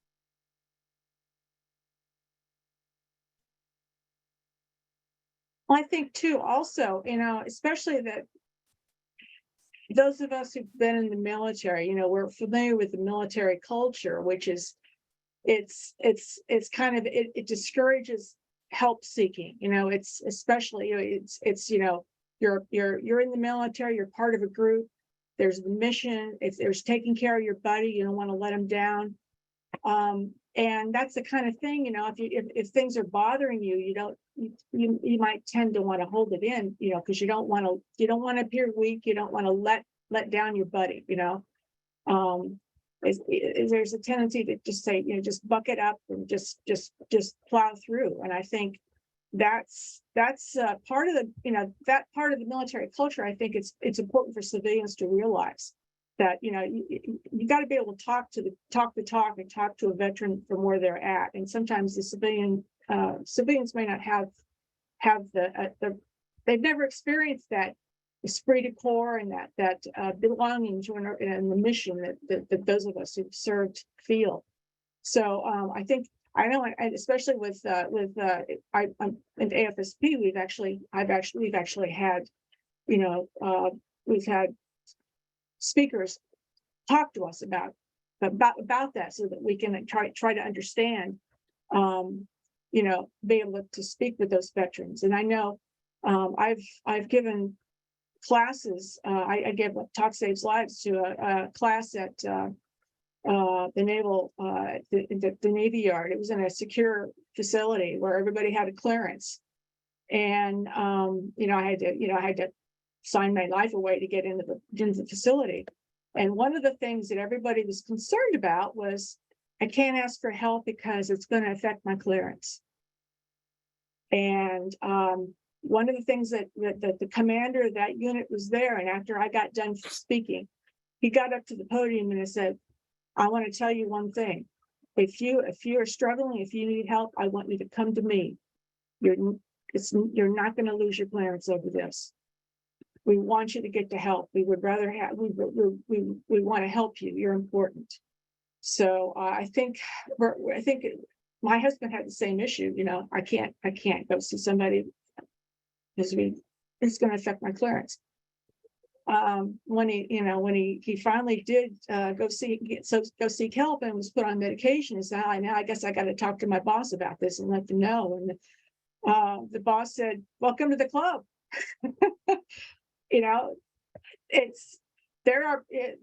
I think people are realizing, and it's becoming easier for military people it's becoming okay to seek help, and if you need medication or therapy to get that. I think that it's becoming easier to do, I think.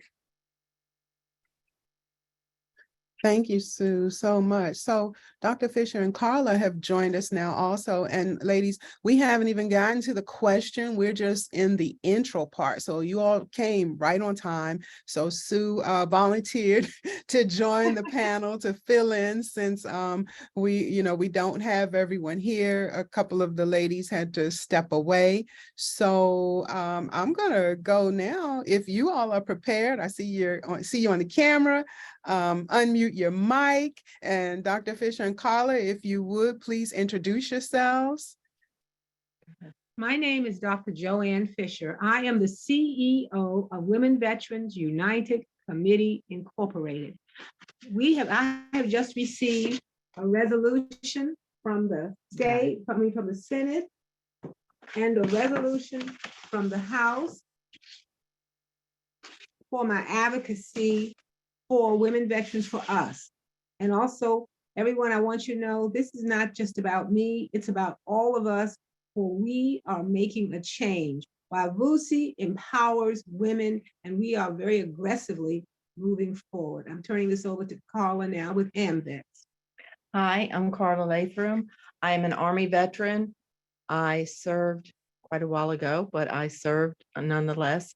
And I'm here partnering with Dr. Fisher, working with the Women's Veteran United Committee as well, and working as a representative for AMVETS at the department level, and also as headquarters representative, because we all work together for one common ground, and that's to help our women veterans. Thank you, Tiffany. We're turning it back over to you. And thank you, everyone.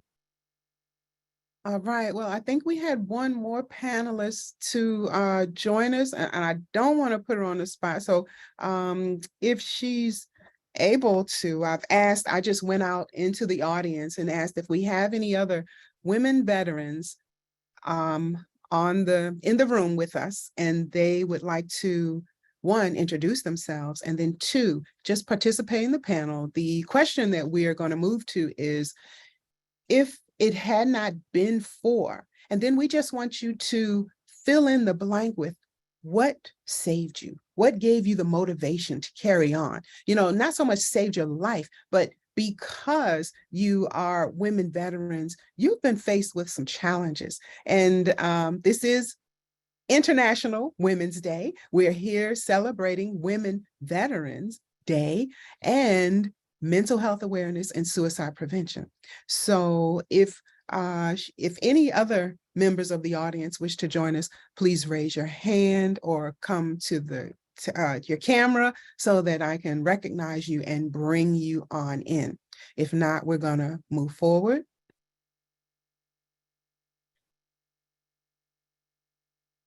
All right. Well, I will say also, since we're not getting any other participation, then I too am a woman veteran, a woman Army veteran, okay, and served 26 years in the Army. And as Phyllis said, you know, I share a lot in common with Phyllis. My first combat tour was Desert Storm. And I will say that I did not recognize what was going on with me. And my family, you know, was no longer like my family anymore because I couldn't talk to them. So I caused a lot of disturbance in my family because I went back to my buddies. My battle buddy and I, you know, we became best friends. We moved close to each other, and we were like inseparable, more so than our spouses, if you know what I mean, and some of our other comrades that were there with us, because we could talk to them. You know, we couldn't really relate to, and I was dual military at the time, but because that had become my family, my life had, you know, started to depend on them. So when I came home, it was kind of like hard to detach, especially when we had missed basically 2 years, you know, of our children growing up and everything else changing. I kind of felt like, or we both kind of felt like we didn't fit in anymore, and we didn't know how to put ourselves back in. And so we just went with others, and we just, you know, just hung out with those that had been with us in the space that we were in, because that's all we could talk about, because, you know, our whole life had been put on hold for that time while we were gone. So when we came back, my babies weren't babies anymore. They didn't need me to tie their shoes anymore for them or get them dressed, because they're like, oh, Mom, we no, stop, you know? So it was like, and I didn't know how to compartmentalize it, nor did I know how to speak on it. So I'll go first to say that if it wasn't for my then husband saying, and it sticks in my mind all the time, you've changed. But I didn't know where. I'm like, no, I'm still the same, looking physical. I'm still the same. I'm here, I'm me. And he couldn't pinpoint it, nor could he help me. And as Susan and Phyllis shared earlier, Oh no, I couldn't go talk to anybody because I had a clearance. I was in one of those dark rooms, and there was no way I could go and tell somebody or put that on, because if I went to see somebody, then you have to answer those questions correct on that SF-86, right? So it was no way I could do that. And I hate to say, even today, with that question being there, but I am seeking help with Wavusi and having a circle of like-minded women where we can talk about just about anything. And we also have just enjoy lifting other women up. So I'm going to stop there and bring it back to the panel. So who would like to answer that question first? If it had not been for blank, where would you be today? I'll go ahead if you don't mind, Tiffany. Sure. I will say I have to echo a lot of things that you have said, because if it had not been for other strong women who agreed to share their stories and time with me and mentor me and help me through difficult times and show me that I should do that with other women, my outcomes could have been different as well.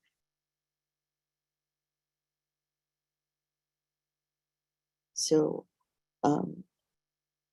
the camaraderie that you get from these people definitely makes a difference.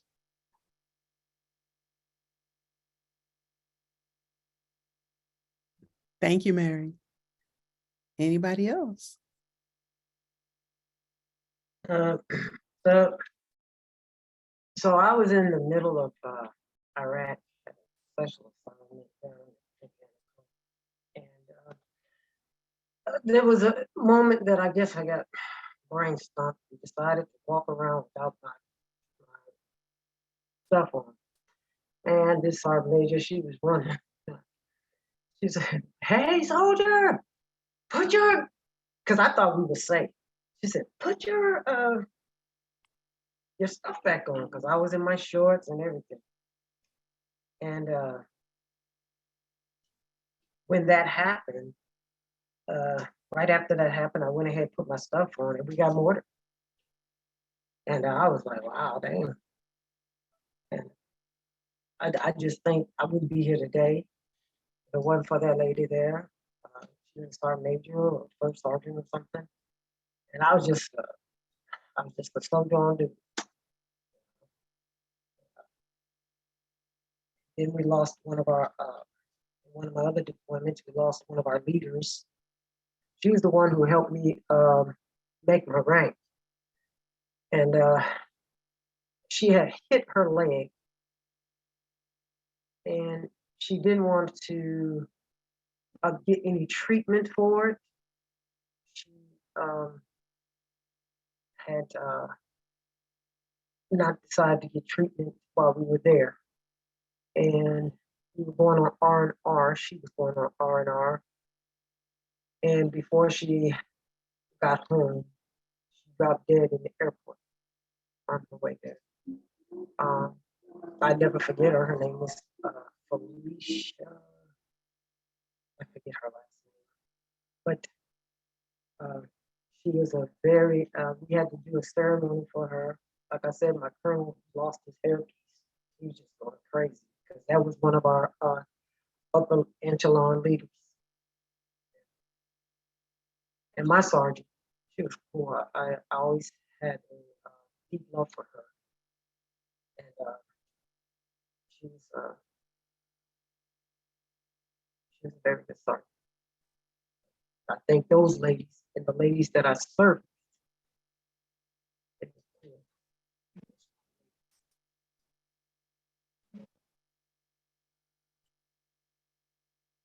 Thank you. Thank you for sharing. Anyone else? Hello, Tiffany, can you hear me? Yes, Ms. Jameson. Yes, I can. Good morning to everybody who's here today and on the panel, whatever. Good morning. I was in the 70s. I was in U.S. Army in the 70s.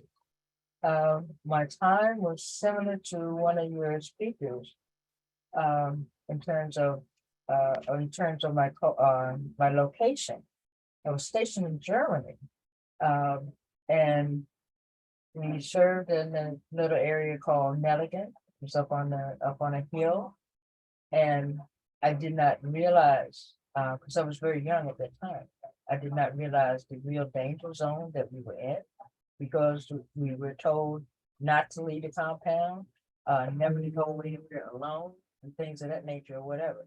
And there were times that we could actually see the German officers on the other side of the line and on the fence and stuff like that or whatever. And since getting out or whatever, I've come to realize the danger to a degree of where we were and what we were doing at that time. The other thing in terms of suicide, I myself have not had those thoughts and feelings, but I did have a roommate during my military days at Fort Gordon. I had to be the person to go with her to the hospital or whatever. She was taking too many pills and things of that nature or whatever. And so the experience of seeing what they do and how they kind of like get a person back together or whatever when they attempt suicide from pills, I saw that early. And when I say early, I wasn't 25 years old. I just left from home and stuff like that or whatever, right? And all before then, only thing I had been doing was working or whatever. And so then to be put in a situation where you're part of a unit, you're part of a group or whatever, and you know that you got to be there for your person, for your roommate, or whoever's with you. And I think what has happened over the years, I've held on to that. I did not share that with other people. And the other thing that happens is that as we move along and as our years keep going by, some things, because of the same reasons that you all have given, that we were all taught to stand up. So like stand up, be strong and stuff like that or whatever. And you end up being strong for other people and you do not share the things that are bothering you the most or whatever.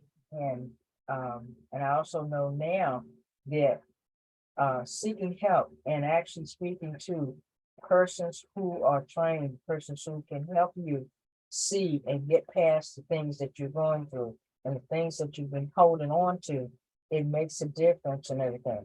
And along with some of the other people who've spoken in terms of friendships, relationships, and things of that nature, persons who have never been in the military, it is very difficult for them to understand. And one of the main things that I have found in persons that I've had to deal with or whatever, I had a top secret clearance in data processing and stuff like that or whatever. But the thing about it is that it was instilled from the beginning. You only give out information on a need to know basis or whatever, right? It was instilled or whatever. And I have not been able to get past that. And persons who are not in the military, who have no concept of what that means and what that entails, they don't understand it. Even when I went in the government and I did 36 years in the Postal Service, but I was under the uniform division of the Postal Inspection Service or whatever. So again, we're talking a top secret or whatever. So you don't have loose lips. You don't come home and talk about your job or things that have taken place because it's already instilled and persons have difficulty understanding that you just don't share everything pertaining to your job or whatever. But the last thing is I can truthfully say that the crisis hotline is a working number. It's very positive and things of that nature. And it is really true that if you call, you will actually get someone and they will take the time to help you get through and get through or get past that night or that event. Okay, well, thank you very much. All right, thank you so much too. All right, well, panel, thank you all for volunteering, and thank you, Miss Brenda, for chiming in as well. We have shared, we've all introduced ourselves. We've also shared, if there's anyone out there that is going through, and you don't have to be military to look to reach for help. Okay, this topic is not just geared toward the military. It just so happens we're celebrating Women's Veterans Day for our International Women's Day, which encompasses all of us, right? And unfortunately, mental health awareness, mental health and suicide also impacts all of us. One of our speakers just text earlier to say why they could not join us. They had a suicide attempt in their family. So if you can, please just keep them in prayer. This is becoming a national crisis, and that's why we're here. This is our day to make or put together a plan of action. So please stay tuned, because we have a lot more coming your way, but please give our panel a hand. If you all know where the little reactions button is, please give them a hand. Please give them a hand. And I will release them from the spotlight at this time. Thank you all so much. And we're gonna take a break, and then we're gonna come back for a quick poll. All right. So take another 5 minutes. It is, oh wow, 11:09. So I'll see you back and at 15.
Okay, how's everybody doing?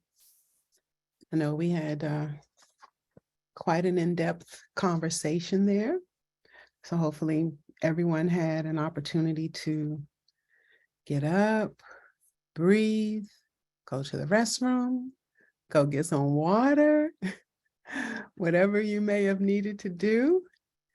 And we're gonna do a poll now. All right. So please watch your screen.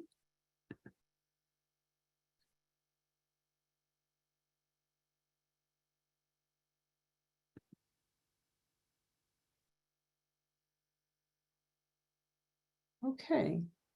If you would, you should see on your screen the questions, and you can scroll down, but just click on them with your answer or your response.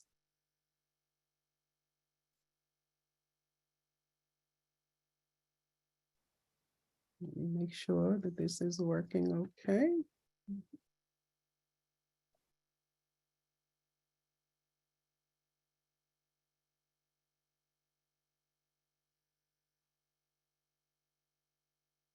Can everyone see the poll? Give me a thumbs up or a yes, a verbal yes. Yes. Okay, thank you.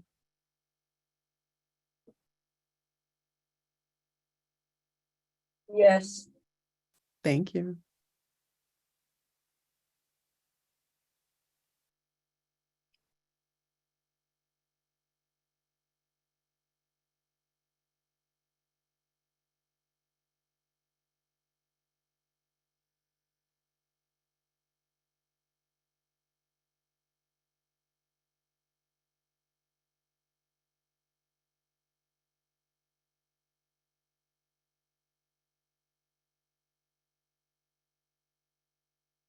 All right, I'll give you a few more seconds to complete it.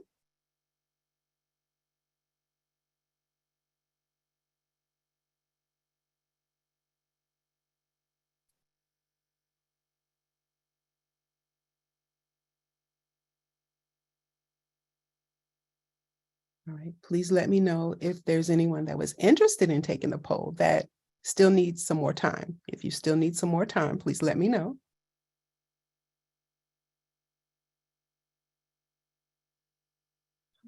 Okay, we are not gonna. Oh, what happened? Right. So I am going to share my screen for another video right now. If you have the program you're following, I think we're now past time. So I'm gonna move and then we're gonna come back for the review after these two videos. Okay, thank you.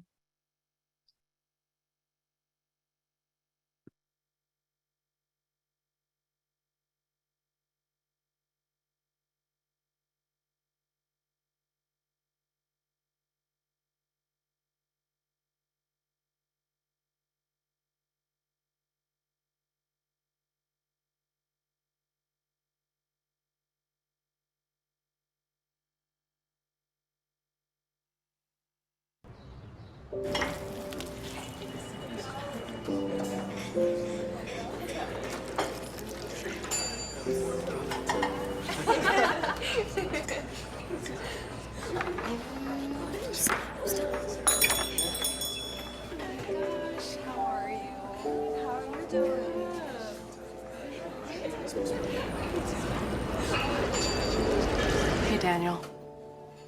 The gentleman over there, he paid for your meal.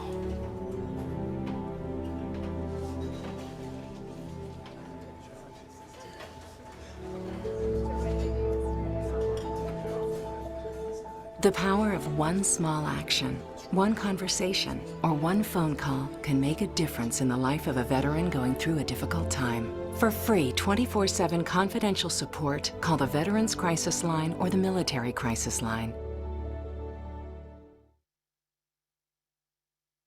I'm good. I'm good. I'm good. I'm good. But I have a story, and I don't know where to start. I'm good. But I feel alone in a crowd. I'm good. but nobody understands. I'm good, but the past keeps coming back. But I can't get out of bed. And I can't sleep. I'm good, but I feel overwhelmed. I'm good, but I don't feel safe. But I don't even know who I am anymore. But I still have nightmares that I don't need any help. I'm good, but I don't feel anything anymore. I'm good, but I can't live like this anymore. I'm really not so good. But are you ready to listen?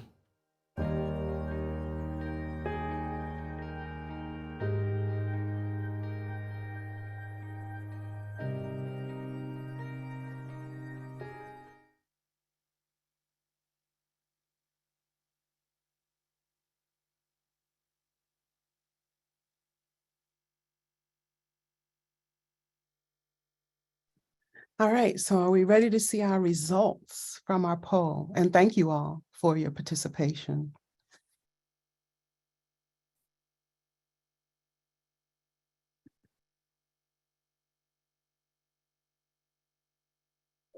Okay, so for question number 1, did you attend the call to action day on the Hill? Thank you all for your participation, for those that participated. All right. If you didn't and have not a clue what we're talking about, on February 24th, we took this same topic to the Hill at the VFW headquarters. And that was the day of our initial call to action on that day. So that's why I said during the panel, this is our plan of action day, because we are now speaking with our representatives, and you'll have an opportunity to hear some of the bills that they are proposing for us, and also have a chance to ask your questions concerning those bills as we put forth a plan of action to this, what we've said and all agreed on is a national crisis.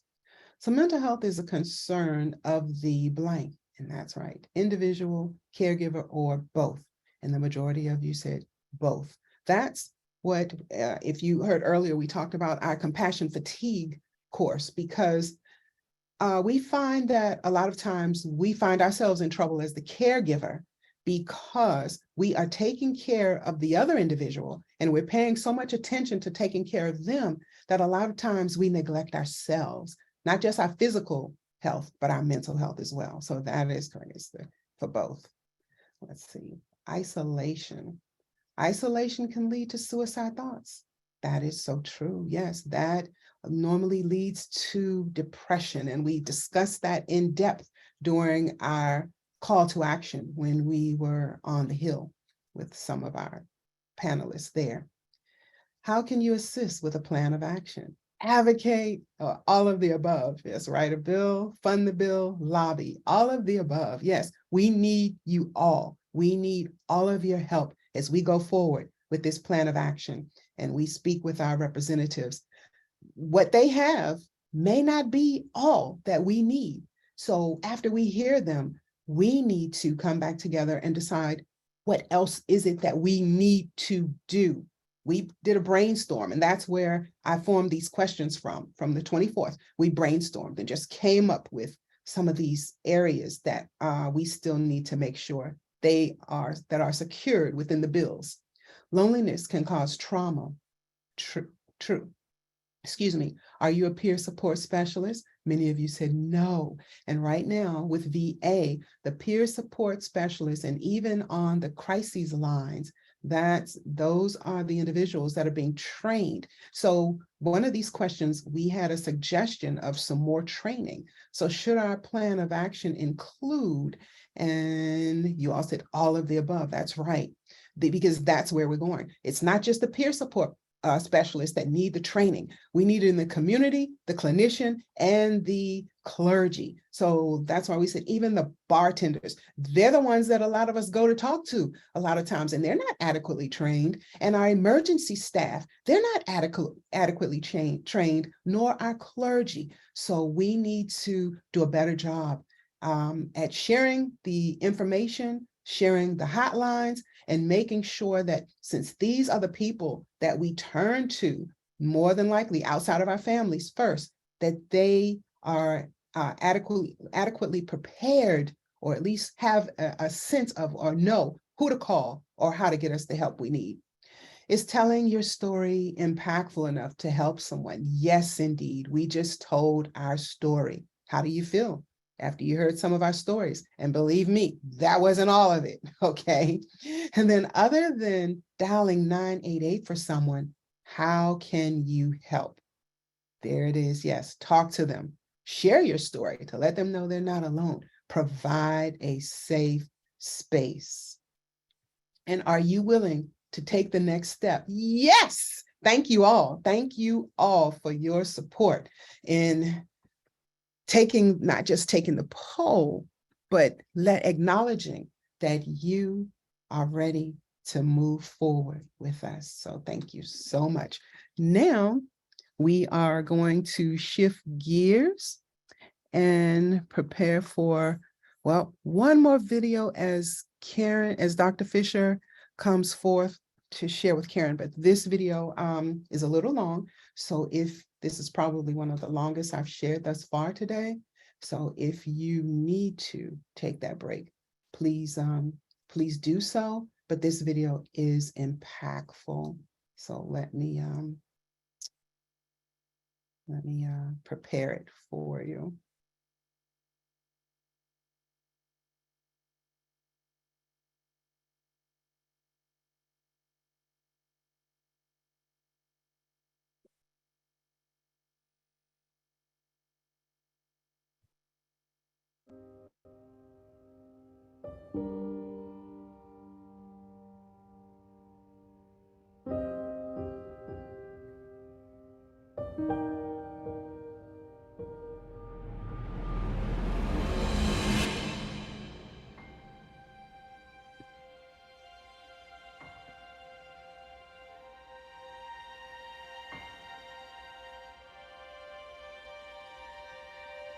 One night in 2006, I was just done. I had decided that I was a burden on my family, that my husband shouldn't have to, deal with having to take care of a disabled wife, that my children deserved a mother who was present. People expect dads to go to the military. Nobody really expects moms to go.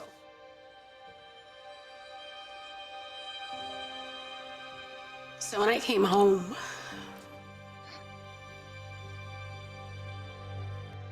everything was different. I definitely wasn't the same person that left. And I hadn't even seen combat, which was tougher because I didn't feel like a veteran. I struggled. I struggled with 3 young children at home that saw a different mom and couldn't understand. I couldn't connect with my children.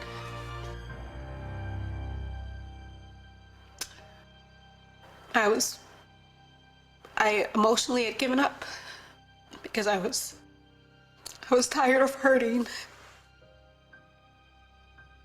And so I gone in my room. I had made the decision. I was resolute in my thoughts. My 5-year-old daughter at the time walked in, and she just came in to sit with me. And I kept trying to usher her out and just go play, with your siblings. And she wouldn't leave. She's like, I just want to stay here with you, Mommy. And she stayed with me for a few hours, a 5-year-old, just doing nothing. And those few hours helped get me through that moment. I couldn't see that I would be walking around and doing things again like I am now, 15 years ago.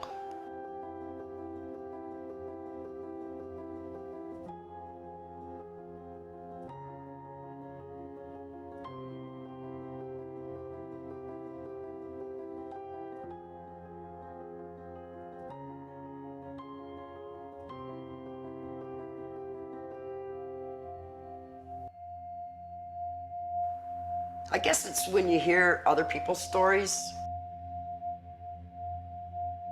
and knowing Zanetta's and wanting to bring out the awareness of female veterans and wanting to see the greater good.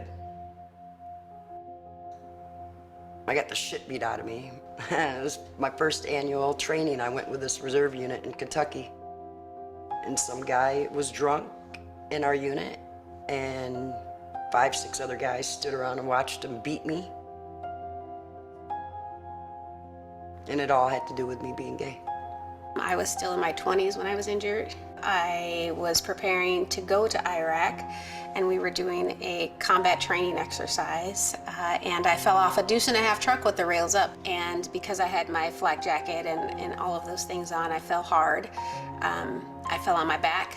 When I fell, it created this hematoma in my back that continued to grow into a tumor. From that, had to have a couple of back surgeries through the VA. Had my first one while I was still on mobilization orders, so I was away from my family for that entire time. I didn't feel like I was a part of my unit anymore. My mental health was not well because there were many things that prior to that injury that I could do that I didn't see myself doing anymore. You know, not just was my back broken in essence, you know, my spirit and my will to continue was broken as well. Coming out of that dark place was not easy. I was having problems walking, like I was using cane and crutches, and then I had this second surgery in 2007, and because they had to sever the nerve, I was in a wheelchair, and there was no sight as to when I would be walking again. I always attribute my road to recovery to being 90% mental, because as long as I believed that I was going to be in that wheelchair, I stayed in it. It wasn't until I went to this event in Aspen that was for women veterans that I saw there were amputees doing some amazing things without their limbs. There was rock climbing, there was skiing, they were doing hiking, and I got to do a lot of those things that I hadn't even done before my injury, with an injury. So it showed me that there was more to life after injury, and so it inspired me to do more. I would go to these events designed for wounded veterans where I'd be the only female there, and the men dealt with their mental health issues differently. Women deal with PTSD differently. We process it differently. And being a disabled veteran myself, working with veterans on the nonprofit side and as an attorney, just opened my eyes to the many issues that were out there. They always talk to me about how I've changed their lives, but I'm often grateful and gracious and humbled by the fact that it is because of them that I can continue to go on. I never really even thought about being a veteran or what it took. I just knew I served in the Army, and I just needed to get back out here into the workforce, try to blend in. For 20 some odd years, I thought I was just, I thought it was just my personality. But it wasn't. It wasn't just my personality. It was, I had a bunch of luggage, and they call that luggage PTSD. How I like to describe it to people is, it's not the combat just in the Middle East. It's the combat that us women who served faced every single day. Those wounds, they're invisible. Most people won't see those wounds, but I never would have had these wounds had I not served. Knowing that there is a way that research could potentially help with PTSD, to reduce the effects of it, to identify those markers before they occur, to make sure that situations are created to better help my sister veterans. The Million Veteran Program is a program that's designed to get 1 million veterans to participate in a research program on genetics, and to really see how genes may affect and impact the many different disabilities and injuries and types of maybe even mental health conditions that we may deal with. This research, I believe, is going to get us to a place where we don't have to keep spinning our wheels, where the VA doesn't have to try to keep figuring out, okay, this medication is going to work better for her PTSD, this one's not. They don't have to keep taking me through the ringer to do that. If we get the right research and we know ahead of time, then I can get the right medication right away. I can get the right treatment right away, and I don't have to go through all of that. I think that that's why it's important for women to participate. My goodness, if we could figure out the secret sauce to what PTSD and anxiety and depression is doing to our veterans to cause them, us, to get to the place where we're done, I think that we've solved a huge problem, not just for our population, but for the civilian population as well.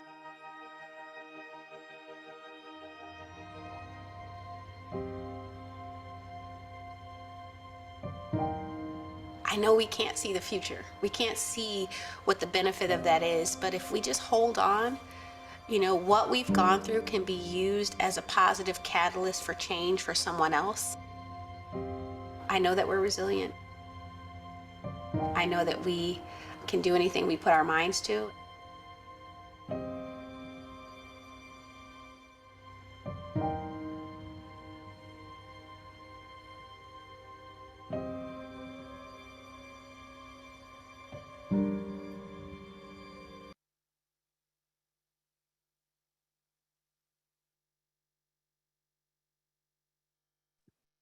All right, once more, how's everybody doing? Just checking in from the panel. This is why we are here today, ladies and gentlemen. This is why we're here. So with no further ado, I'm going to call Dr. Fisher and Ms. Karen Holmes to center stage. Let me spotlight you both. Dr. Fisher is going to introduce Ms. Holmes. All right, Dr. Fisher, you're on.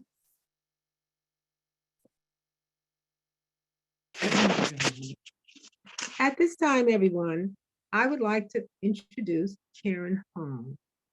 When I first met Karen Holmes, it took a while for me to get used to having Karen Holmes around us. She can tell you why.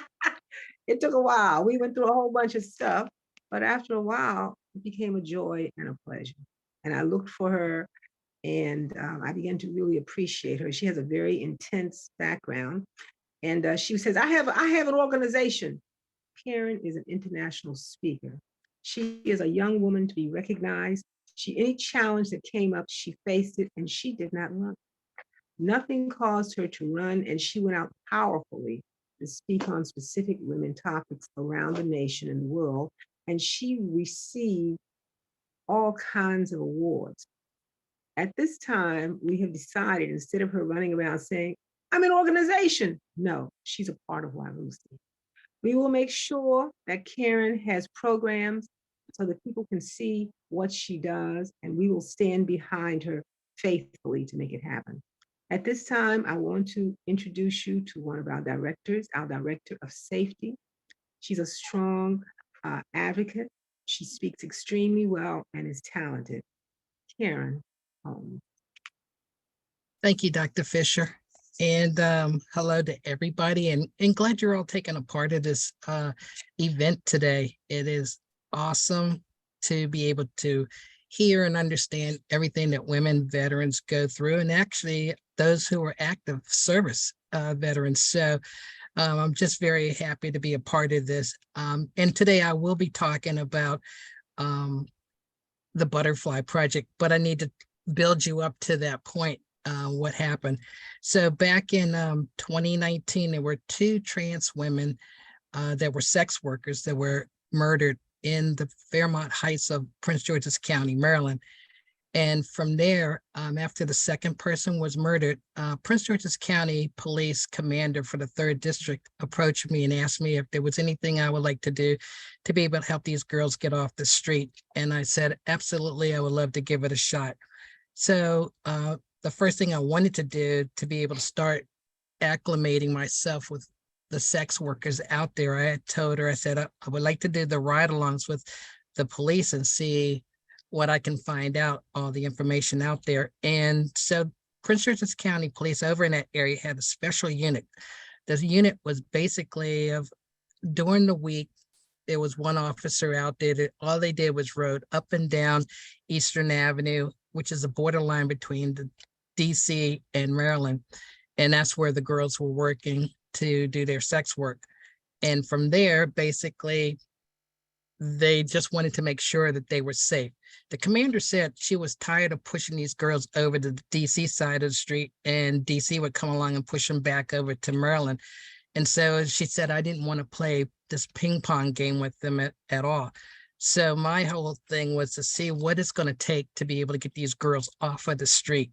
So in the midst of driving up and down with the officer on the ride along, I was able to get out of the cruiser and be able to go up and talk to them and say, hey, what can we do to help you get off the street? And by the way, I'm not a police officer, so I'm just here to help get you off the streets if there's anything possible.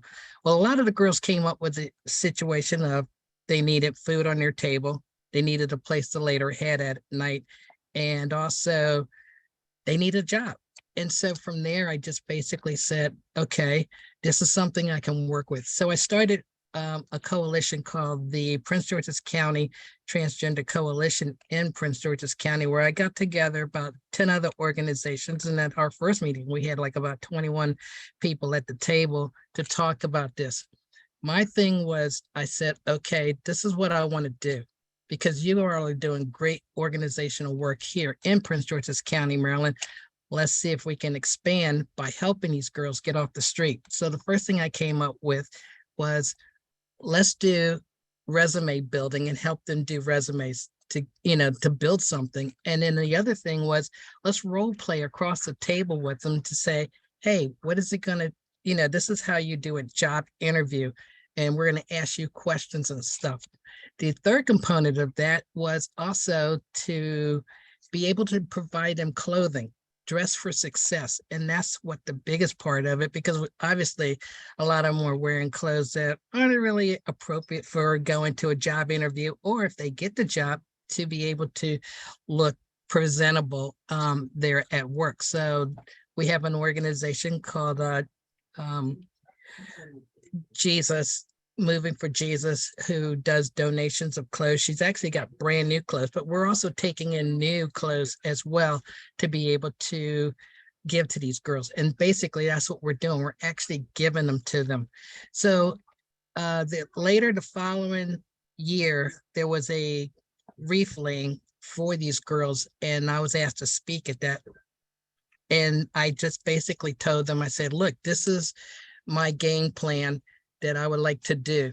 And that is the resume building, the role playing of job interviews, dress for success. And so Prince George's County library system, there was a couple of workers there who loved what I was talking about and said, hey, let's partner up and be able to do this through the library system, because the library has so many resources and it's a free and space for them to come into their place.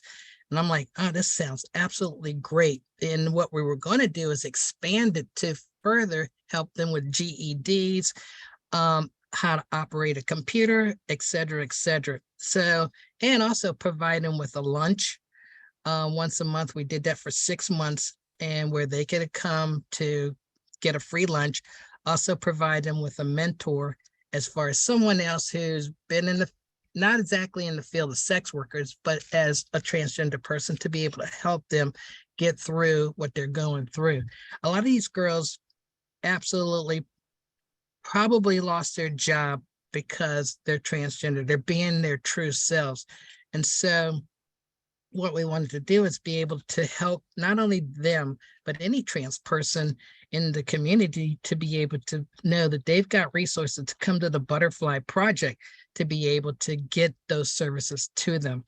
And so it's been really nice. We've had a lot of support from the community itself as well, because the community, you've got to look at it as two things. One, we're providing the service for the girls to be able to get to see a doctor, to be able to get the medication they need to be able to provide for themselves for being on hormones or for the trans men, testosterone and so on, instead of trying to get them off the website, the internet, because being able to get it off of there is just not really good, because you need to get blood work taken care of and stuff like that. So that way you're able to get the right medication.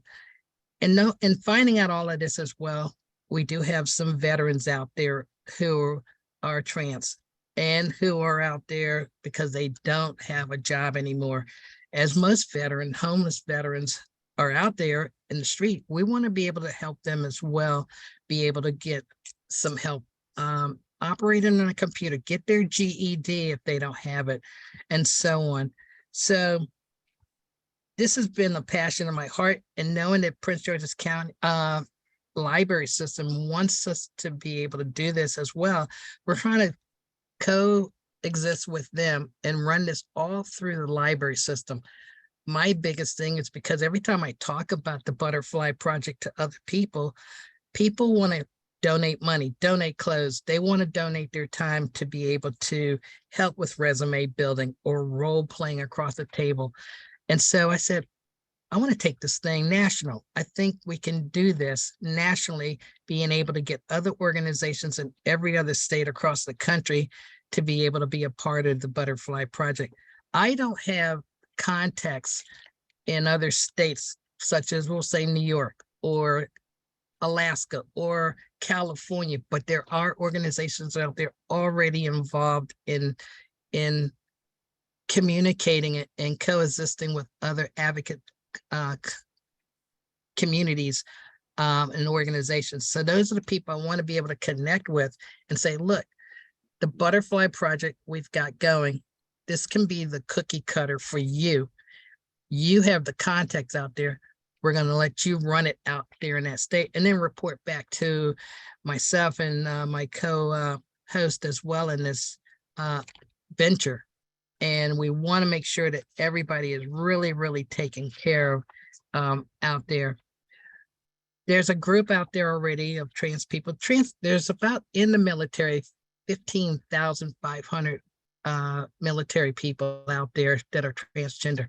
We don't have they haven't been keeping any exact numbers of trans men or trans women in the military, but I would love to see more action taken in that, so we know what's happening out there as far as the community being taken care of.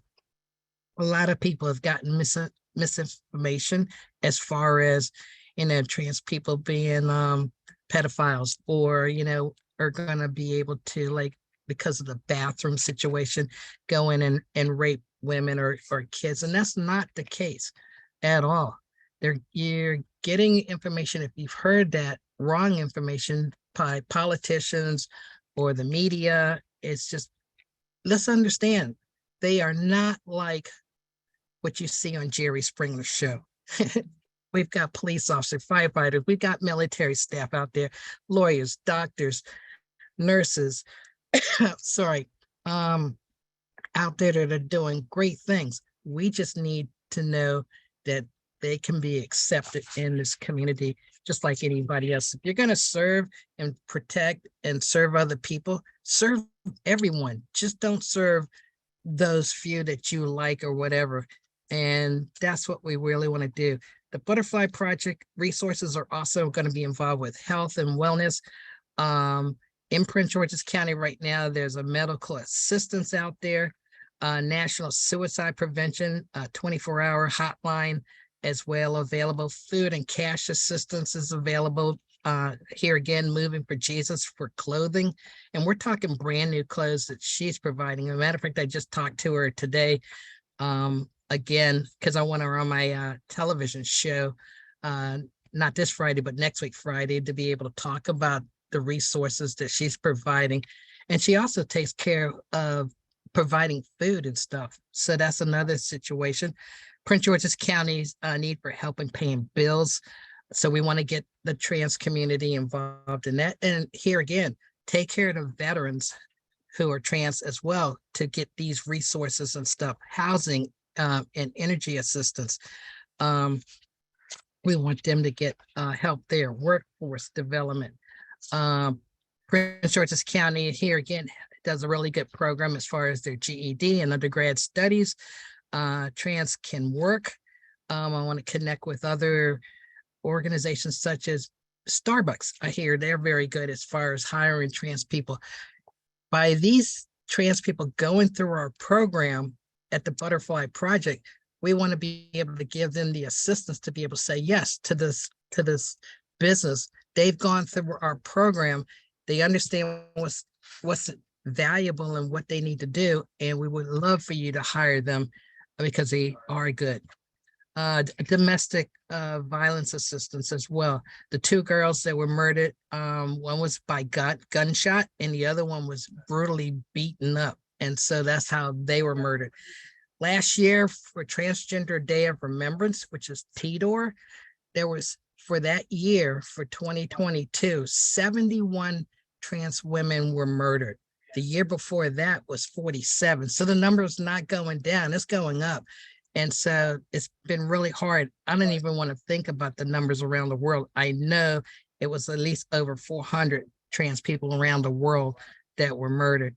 So here again, if we can help get them off the streets, that's going to be very beneficial, not only to them to get the right resources to help them be sustainable citizens, but it also in the community, it helps them because you don't have a bunch of condoms laying all over the street or crime in their neighborhood and so on. So the other one, the groups that are out there that are doing really good is Sparta. Sparta right now has 781 members in that group. Sparta stands for Service Members, Partners, Allies for Respected Tolerance for All.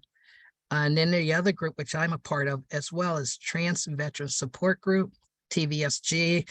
I am the president for the DC chapter. I'm vice president for the Maryland chapter, and I am the international director for the LGBTQ resources as well. I'll be serving on a documentary. I hope it's going to be coming out this year. They're having a little issue with funding. Serve with Pride.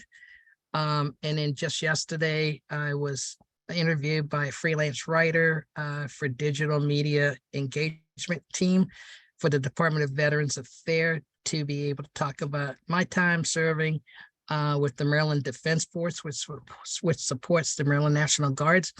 And right now I am with the United States Veterans Reserve Corps as a first sergeant.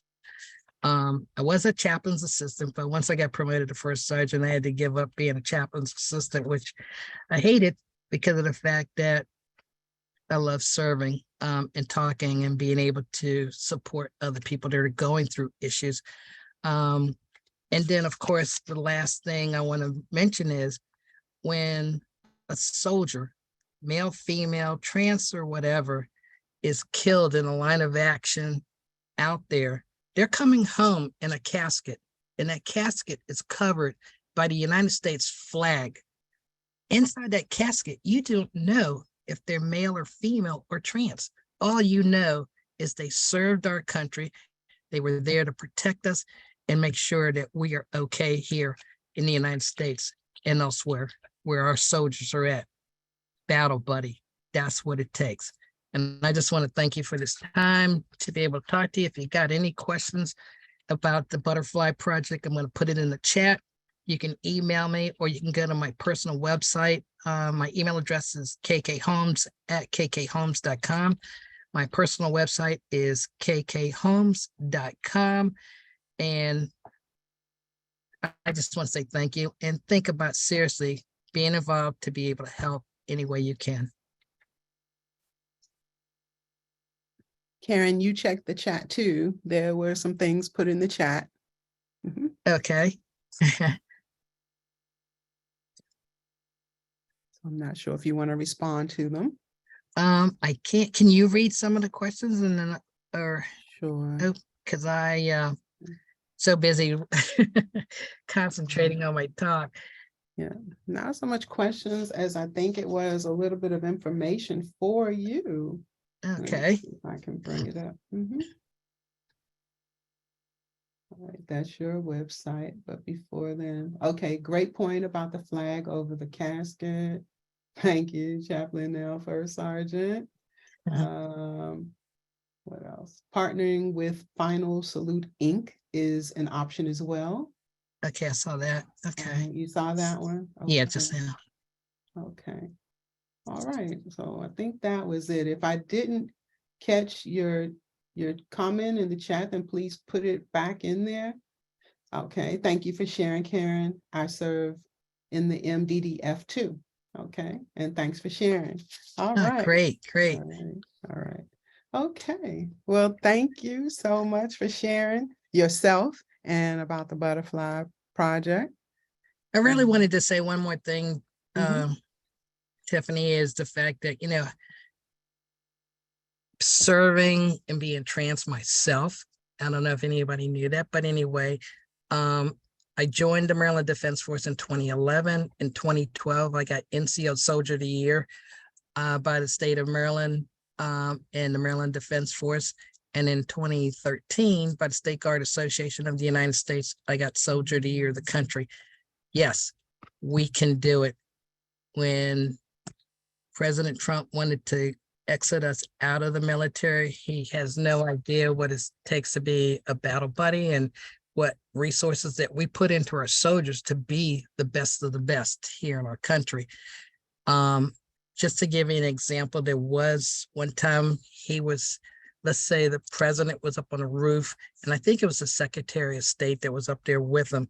Here's a Scud missile coming directly at the Capitol.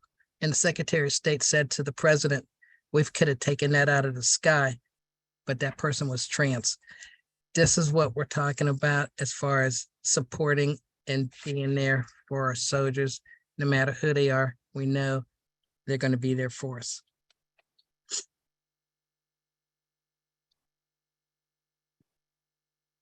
All right. Well, thank you, ma'am. And it seems like our roles reversed. You went from chaplain to first sergeant. Yeah. So, and I went from, just the opposite. Okay. Trust me, Well, that was a very tough decision when that happened, because I really enjoyed being a chaplain's assistant. And I almost said, send me back if that's the case, you know, but I knew that being a first sergeant had a lot of responsibilities. And right now I'm in the process of pushing to be command sergeant major, because I really feel that's the next level up for me to be able to help. All right. I think they both open a lot of doors and give you great responsibility. And okay. Well, we'll definitely be talking. All right.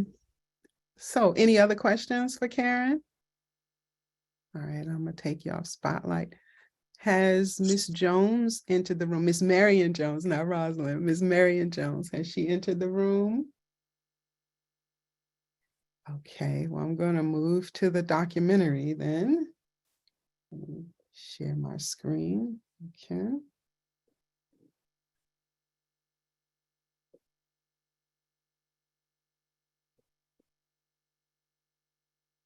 And I need to know if you all can hear this. Likely to be diagnosed with mental health conditions in theater than males. Study finds. Female U.S. Army soldiers were diagnosed with a mental health condition at more than twice the rate of male troops while deployed to a combat theater, and they exceeded the rate for males for all 12 of the mental health categories examined, a new study has found. From 2008 to 2013, a period selected for the study because of its high operations tempo, female troops who were deployed consistently had higher rates than their male counterparts for mental health diagnoses that included stress and adjustment disorders, depression, anxiety, sleep issues, and attention deficit hyperactivity disorder, or ADHD, according to the research published Wednesday by the Armed Forces Health Surveillance Division. The authors theorized that their findings may indicate that deployed female soldiers may actually have more mental health problems than males, with the effects of combat, family separation, sexual assault, or harassment playing more of a role. Trading on patriotism. How extremist groups target and radicalize veterans. But they also said healthcare providers may be more likely to diagnose a female service member with a psychiatric disorder as a result of sex-based biases. Implicit biases among primary care physicians resulted in female patients receiving less accurate diagnoses, made with less confidence, and less appropriate treatment recommendations than male patients, wrote the authors, led by Megan Paxton Willing, a postdoctoral fellow at the Center for Deployment Psychology at the Uniformed Services University of the Health Sciences. Women were diagnosed at more than twice the rate of men for anxiety disorders and adjustment disorders and nearly 4 times the rate for personality disorders, a condition that is considered by the Defense Department and the Department of Veterans Affairs to have existed before military service and is not eligible for service-connected disability compensation. Most notably, according to the Medical Surveillance Monthly Report, female service members were diagnosed with ADHD at rates 50% higher than male troops, a striking contrast to the diagnostic rate in the civilian population where males are diagnosed with the disorder far more frequently than females, according to the researchers. The authors said they decided to examine in theater mental health diagnoses because much of the research to date on mental health among deployed active duty service members has focused on post-deployment health assessments. They said focusing on after-the-fact data in lieu of diagnoses during deployment ignores a wealth of important information about the disease burden and resources necessary to care for deployed service members, the authors of the study wrote. The researchers examined data from various DoD personnel and health sources on 404 soldiers deployed to overseas contingency operations over the 6-year period. They felt that using this time frame would capture a period of frequent combat and combat support deployments. The report found that, across the board, soldiers had the highest rates of diagnoses for anxiety, depression, adjustment disorders, post-traumatic stress disorder, ADHD, and alcohol or drug dependency disorders, and lower rates for eating disorders and sleep problems, bipolar disorder and schizophrenia. According to the research, the case rates for nearly all the examined disorders were highest among non-Hispanic/white soldiers. But Hispanic and Black soldiers received schizophrenic disorder, psychosis, and paranoia diagnoses at higher rates. Previous studies have found that female service members are medically evacuated from theater for a mental health reason at a rate 64% higher than their male counterparts, and that women seek mental health treatment at higher rates than males, perhaps because, for the most part, they are more likely to discuss experiences and feelings and aren't dissuaded by the stigma associated with mental health treatment. Since women make up 17% of the armed forces, the DoD should consider implementing unique policy, training, and clinical interventions. These results emphasize the crucial need for in-theater behavioral health providers to be competent in the delivery of effective, short-term treatments for stress, anxiety, depression, and sleep disruptions, Paxton Willing wrote. Further, these findings may contribute to the development of new policies and interventions to better prepare, support, and treat soldiers during deployments. Patricia Keim can be reached at patricia.keim@military.com. Follow her. This was an article posted in military.com on February 22nd, 2023. All right, so has Ms. Jones come into the room yet? Marion Jones. If not, then Ms. Burrell and Ms. Ashcraft, please let me know if you are ready. Okay, great. Thank you. All right, I'll spotlight you, and if you have any spreadsheet to share, please go ahead. Thank you so much for allowing Dana Burrell and I to share today information on the Maryland Governor's Challenge to prevent suicide among service members, veterans, and their families. I know many of you heard Dana speak earlier this morning about the work that's being done in the Maryland Department of Veterans Affairs, and she kind of gave a little bit of teaser about the Governor's Challenge work we're doing. So we wanted to be able to share more information with you about that so that there is an awareness of what we are doing here in Maryland to address the issue of suicide among this population. So we joined the Maryland the Governor's Challenge project back in May 2020.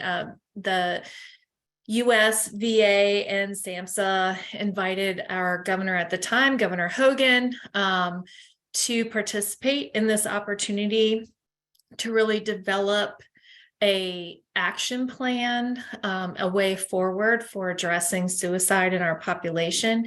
And Governor Hogan accepted this invitation, and we set forth to work together, bring together a diverse group of individuals to help support these efforts.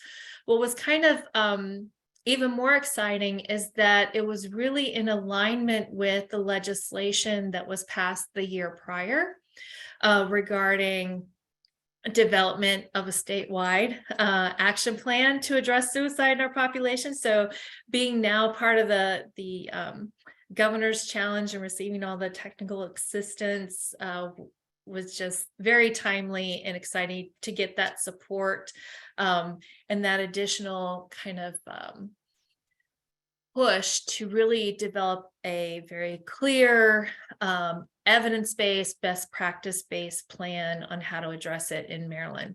So over the course of the last couple of years, we have pulled together, again, a very diverse team that includes federal participation from agencies such as the VA healthcare system. We also pulled together some local government agencies from a variety of counties in Maryland, as well as state agencies. And again, to make it even more inclusive, we've also included some of our nonprofits in Maryland that serve this population, as well as veteran service organizations, to really look at suicide in Maryland, where our gaps in services are, as well as how to move efforts forward to educate both the military and veteran community and our civilian counterparts in the importance of suicide prevention, identification, screening, postvention, and working together across the military-civilian divide. So with that, that's kind of a quick overview, high-level overview, but I do want to make sure that Dana has the opportunity to really share how our teams, we have 3 work groups, are broken down in the work that we're doing in those work groups, and then we will open it up to questions. Good afternoon, everyone, again, and thank you for the opportunity to join you to talk to you a little bit about our focus areas as part of the Governor's Challenge. One thing that I did not mention this morning is that in addition to serving as the co-lead on this challenge work, I also represent the secretary on the Governor's Commission on Suicide Prevention as well. So I've very much been in this space for the last 10 years.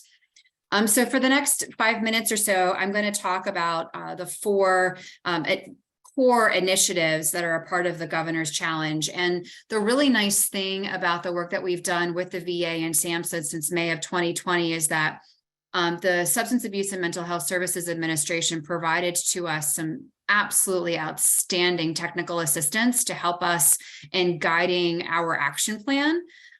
The strategic priority areas that I'm going to talk about are priority areas that other states are working on as well.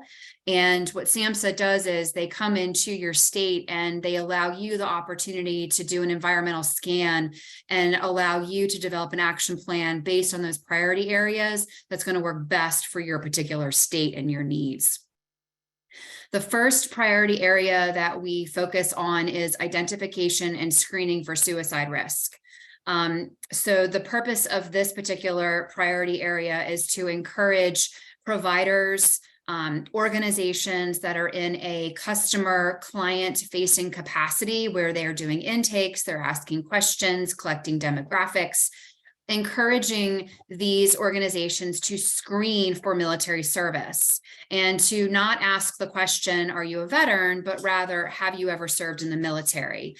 Because there are a number of different reasons why an individual may not report that they are a veteran, but that they might be more inclined to disclose that they have served in the military.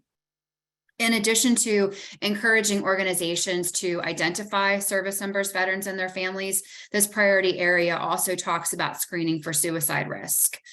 There are some other states, Virginia being one of them, that have launched pilots where they are working with their local departments of social services, apologies for the dog, working with their local departments of social services to screen suicide risk and refer to resources as well.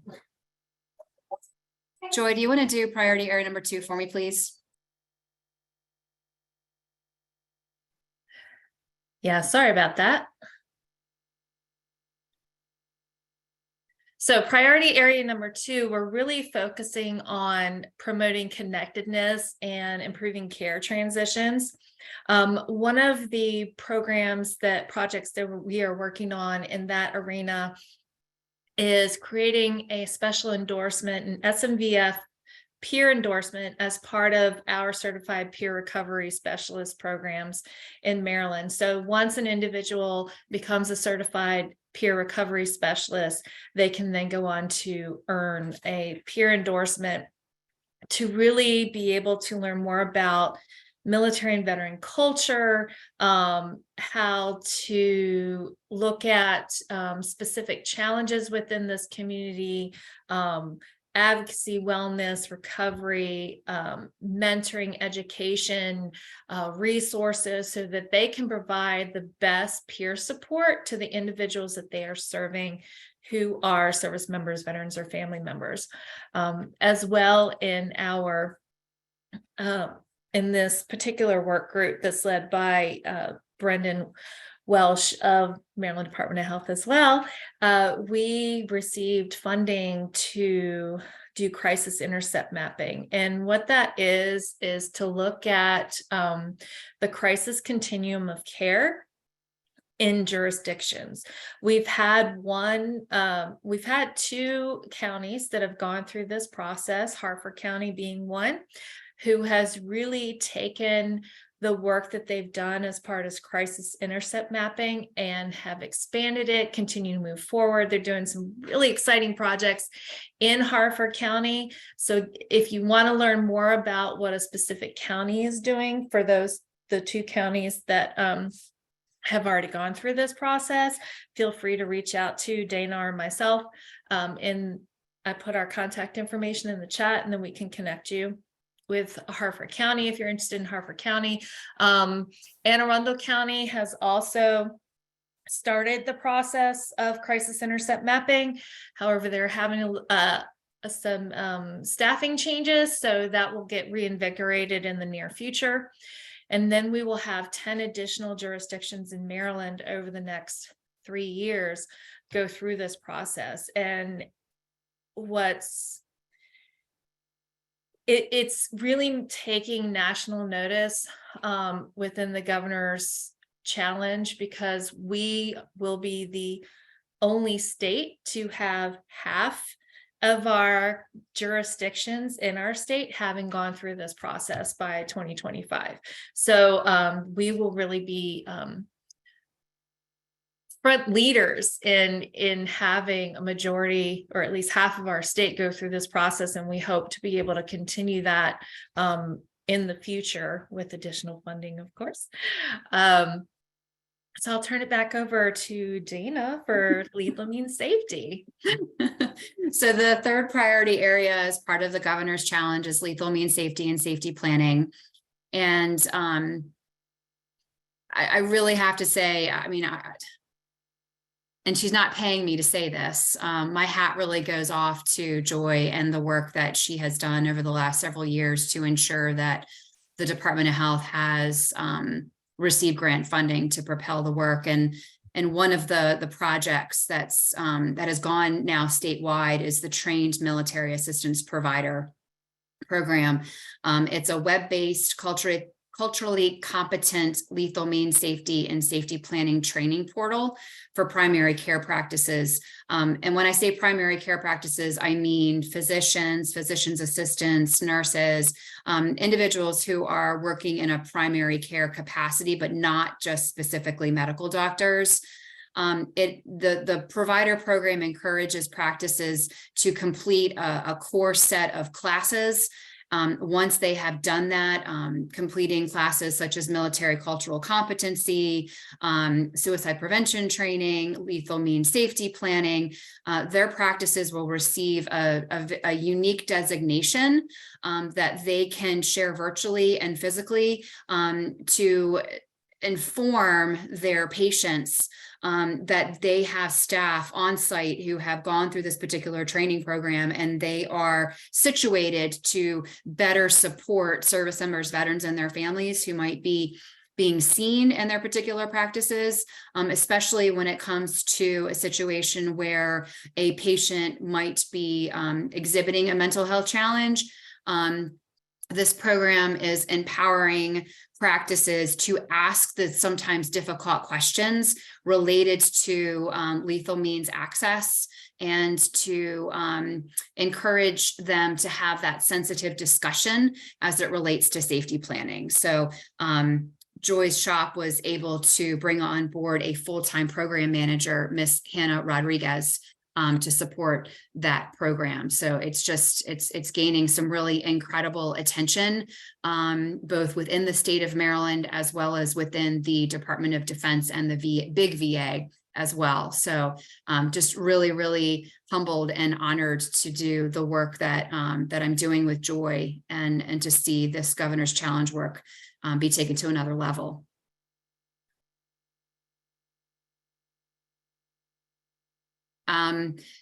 Also, I'm not sure. Oh, yeah. So Joy put in the chat a link to the portal, but also too from the homepage of our website. Actually, no, Joy put that in the portal or in the chat as well.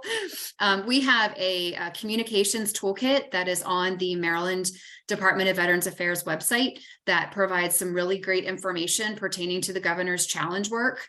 It has talking points, data, DoD reports, VA reports, information on our priority areas, the work that we're doing within those priority areas, as well as points of contact and our team composition as well. So with that, I'll stop talking. And Tiffany, I don't know if there's any questions from the group.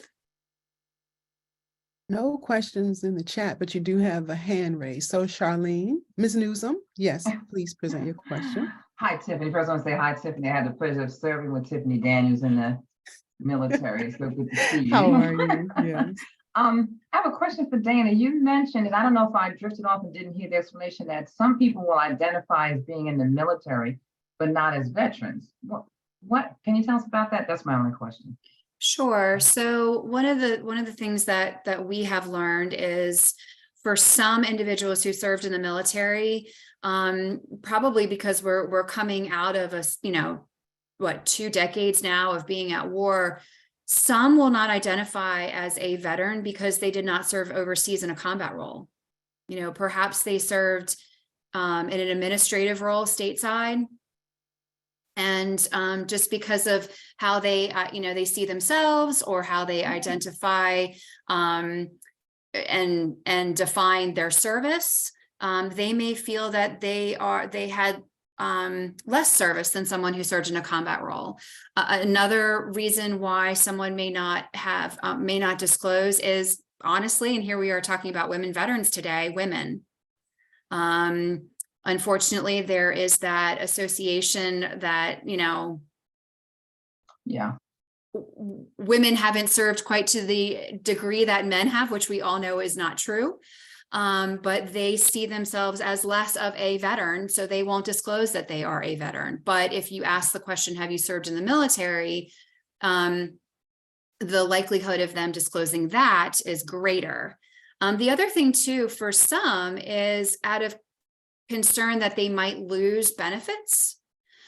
Perhaps they may not understand that you could be receiving SSI and receive VA benefits at the same time, or a pension and disability at the same time. So there could be that fear of, if I say I'm a part of a particular population and I'm receiving benefits as a result of my membership in that population, that somehow it will mitigate my eligibility for other benefits as well.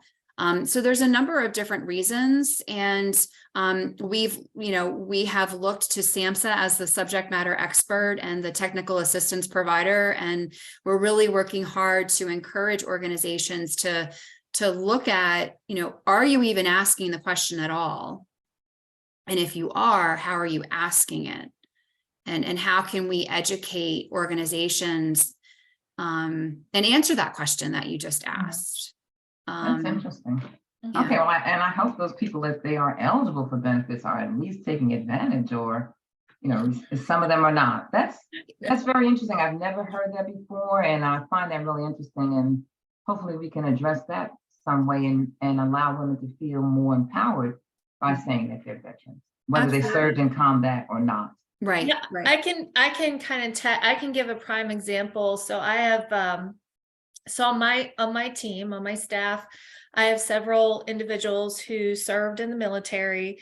Some of them served in combat, and one specific one, when his father also served 20 years in the military, but when they're out in public, say at we'll say a baseball game, and they ask all veterans to stand, he stands, but his father will not, because he didn't serve in combat. So even though he served 20 years in the military, he did not serve in combat. He will not stand to receive that recognition. And so that's just like one example. Or if you have individuals that don't meet the VA definition because maybe they were dishonorably discharged, or individuals like Karen was referring to, that during the Trump administration were put out of the military dishonorably because they were trans, or during Don't Ask, Don't Tell. You know, there are a lot of reasons why people don't identify with that specific term veteran. And it could be something simple like, well, I retired, I'm a retiree, not a veteran. So, okay. Lots of reasons why they don't identify. Okay, great. Thank you. That's interesting. Thank you very much. All right. Well, if no more questions, I don't see any more or see any in the chat. And I have to say our next presenter is present. And then we have the breakout rooms to go to. Thank you all so much. Thank you all so much. So let me see if I can shift right quick. And if you all do have questions, please put them in the chat. All right. So that they can be addressed. So Ms. Jones, would you please, let me find you. Hello. Thank you. I'm right all here. right. Hi, everybody. Yes. And you can share the screen. Thank you. Oh, excellent. Thank you. Thank you. Okay. All right. I'm going to share my screen now. And here it is. Let me just go to start and share. Okay. And you all can see this, right? Yes, ma'am. Yes. Okay. Wonderful. Thank you. So first of all, I just want to thank Dr. Fisher, and I want to thank all of you for Dr. Joanne Fisher, of course, who's been a tireless advocate for women veterans in Maryland, as you all know, and everybody else here.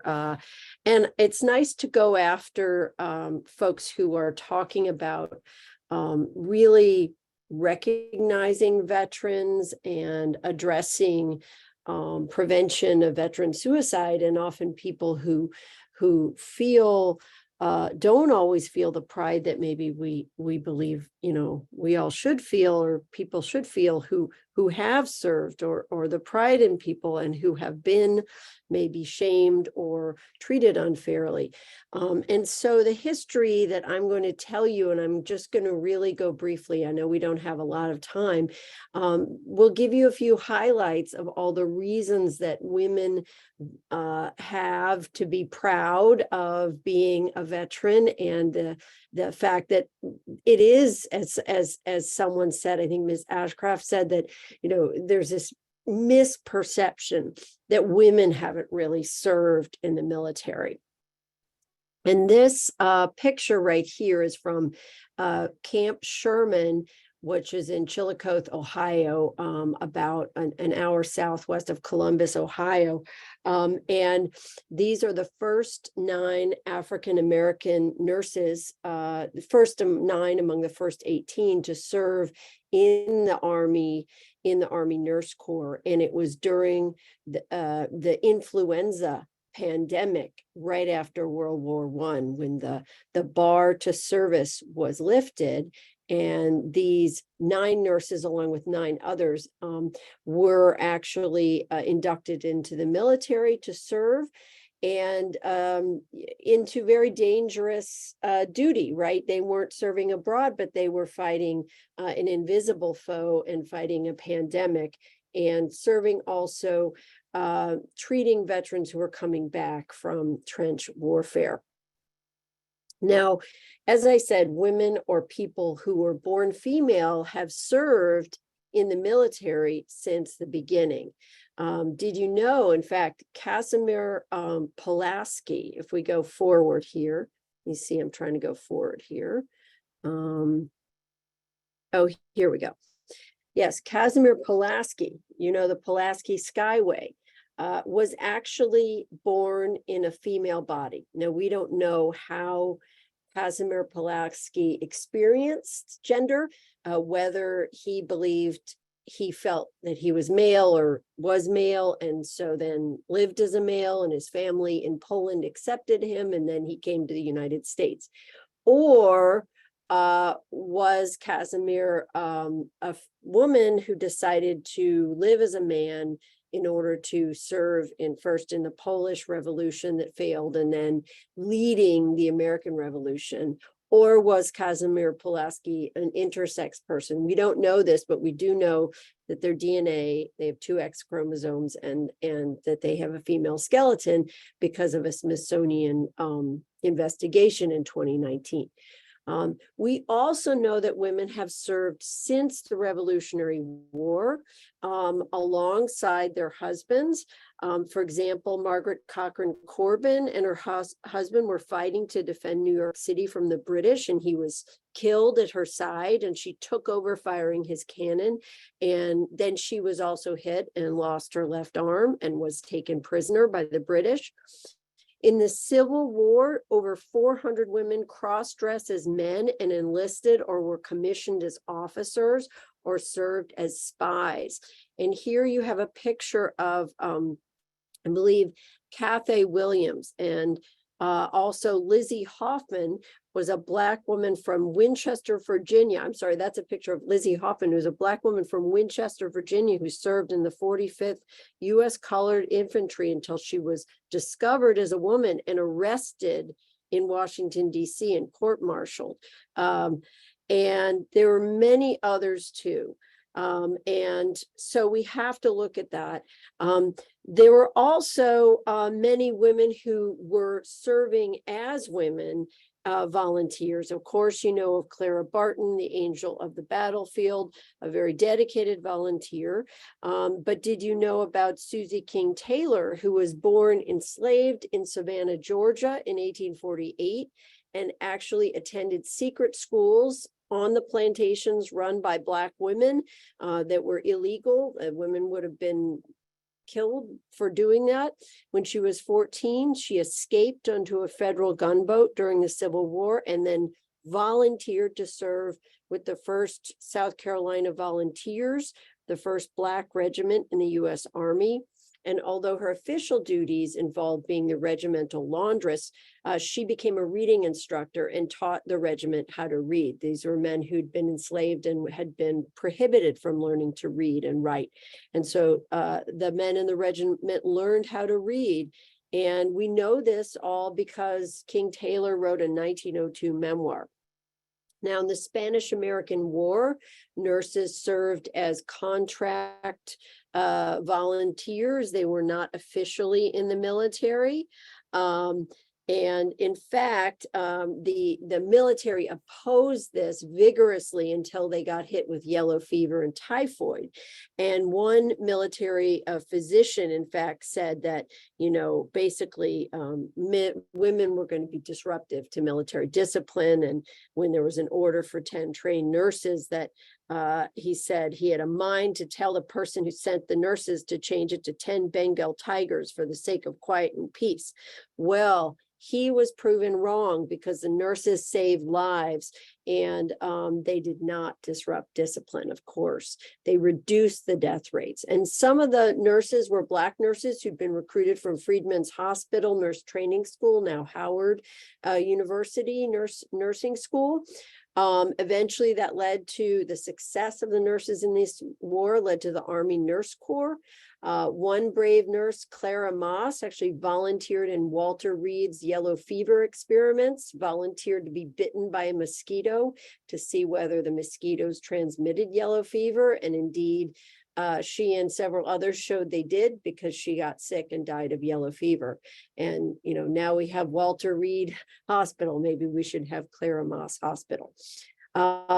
In World War I, U.S. women were both used to raise money for the Red Cross. And you have this fancy picture of a nurse who, of course, doesn't look like she's prepared to go anywhere except maybe, you know, to a bedroom. But in reality, the nurses served right up to the front lines. And you have nurses like Beatrice McDonald, who was lost an eye in an enemy bombardment. And when she was evacuated and then given a glass eye, and the higher up said, you have to go back home. She said, I've only begun to do my bit. And she wanted to be returned to her unit, and she served honorably throughout the war and was awarded the Distinguished Service Cross.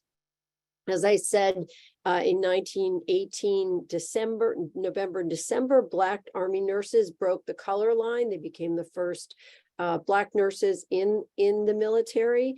There had also been in the Navy 14 Black women who had served actually in Washington, D.C., and in clerical positions in the Navy. And so they also were path-breaking Black women in the military.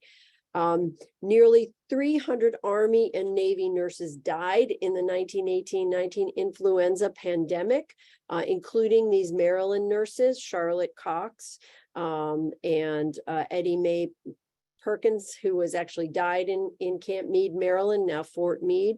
But it was deadly, and nurses were serving very much on the front lines of the pandemic, which was actually more deadly than the war was to American troops. In World War II, many more women served in the military, and really the path-breaking work that World War I and Spanish-American War women had done really opened the doors for women to serve in the Women's Army Corps, Women's Air Force Service pilots, the Navy Waves, the Women Marines Reserve, the Coast Guard SPARS, and there were 59,000 nurses in the Army and Navy. And the idea was that women could be in these non-combat specialties to free men for combat.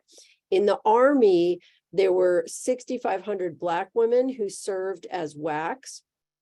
The official policy was that the military would utilize Black Americans who served on a, quote, fair and equitable basis, but the units remained segregated. And the excuse that the Army brass gave was that the Army is not a sociological laboratory. However, there was popular resistance against this, and the Double V campaign focused on democracy at home and abroad, basically victory over segregation and inequality. One leader of note in this fight, but also in the military, was Lieutenant Charity Adams Early, and who led the 688th. And I see there was a presentation earlier on that, so I'm going to just skip over it. But it's very, she was. I'm sorry, Lieutenant Colonel. She was a Lieutenant Colonel, not a lieutenant. In fact. There was a white general who wanted to have a white woman over Lieutenant Colonel Adams, and she refused and said, okay, I'm going home. And so the general backed down, and she was known as one of the basically most efficient and effective leaders in that branch of the military. Another less known story is that I'd encourage you to read the book Glory in Their Spirit, about how 4 Black women really took on the Army during World War II. And they were at Fort Devens in Massachusetts, and basically being treated unfairly, told that their duties were just basically, cleaning up for the other WACs, not doing any of the more technical skilled jobs. And so they basically went on strike, which was during war considered, a very daring thing to do. They were court-martialed, but due to advocacy by Roy Wilkins and Mary McLeod Bethune and others, their court-martials were overturned. And this was a really an important and yet forgotten story in the early civil rights movement. This was cited as basically the spark which shall ignite the tinder into a flame from which real effective leadership shall be forged by hammered blows of war, both at home and abroad. Now, after the war, indeed, Harry Truman desegregated the armed forces and signed Executive Order 9981. However, the actual desegregation did not take place poof overnight. The Army and the Marines were resistant, and there were segregated male units still in the Korean conflict. In 1950, the WACs integrated racially. In Korea and Vietnam, Maryland women served along with women from other states, notably Lieutenant Commander Bobby Hovis of the Navy Nurse Corps, who served both in Korea and Vietnam under fire. And also Army First Lieutenant Sharon Ann Lane, who is from Zanesville, Ohio. I guess I'm putting my Ohio in there. And she was actually killed in action in 1969. So women again served on what was, a very changing front line in Vietnam. From 1979 to the present, there's been both an advancement of women in general and an advancement of women of color and Black women into leadership. General Hazel Johnson Brown was the first Black woman leader of the Army Nurse Corps, and Major General Marcelite Harris was the first Black woman two-star general and one of two first female officers commanding at the U.S. Air Force Academy. In the Gulf War, there was a real shift to show that women could be on the front lines, with Major Rhonda Cornum, who was actually taken prisoner when her plane was shot down. And she was really adamant about saying, don't see me as a woman that I'm more vulnerable. I chose this duty. Yes, I suffered some bad treatment when I was a POW, but I served honorably. And I think that was a major, a symbol of women's advancement. In OIF, OEF, and OND, a new generation of U.S. women veterans really came to the fore, and you really don't have just a few people. You have stories of thousands of women who have served honorably in these long conflicts, and really need to be celebrated, recognized, and honored and supported. Army Specialist Shoshana Johnson, for example, survived 22 days as a POW in Iraq in 2003 and now advocates for vets with PTSD. From 2016 to the present, I would say the collective service of so many women in these recent post 9/11 conflicts have definitely pushed forward the place of women in all branches of the military, and have led to the 2016 opening of all combat roles to women. And now you have things like events like in 2019 you had the first all-woman air crew of the Combat King, and you have many women serving as Army Rangers and women who are really challenging the very last vestiges of these gender bars or gender stereotypes. So I want to thank you for listening to me, and I rushed through the talk, but I'm glad to answer any questions if you have any, and provide any kind of referrals to more reading if you'd like to. Thanks. Thank you, Dr. Jones, as always. So I will be ushering people into their breakout rooms. I was trying to just get a handle on who was sitting in for whom, as I was just informed the delegates are still in session. Okay, so I've set up the breakout rooms. If you have questions, please put them in the chat.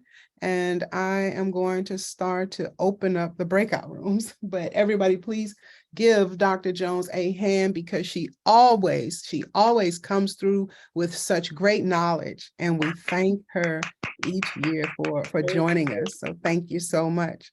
All Thank right. you. And I see in the chat, I have, I will follow up with you, Ms. Holmes. And Okay. thanks. Thank you. So as soon as, may I ask you to stop sharing, and then I need to launch the breakout rooms. And thank you so much. And it's a pleasure seeing you again too. Great to see you, Tiffany. Thank you. All right. All right. So we are going to start the breakout rooms. Monitors for our room moderators, please prepare yourselves.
Dr. Fisher, when everyone comes back, will you be able to share with them for the survey? Survey. I can't hear you. Mhm. You don't have a survey, Tiffany. All right, thank you. Oh, yeah, so if you can just bring everybody back now, They're coming back. Mhm. because we didn't know how to come back. Okay. And Everybody- as the rooms are closing, everyone's coming back now. Okay.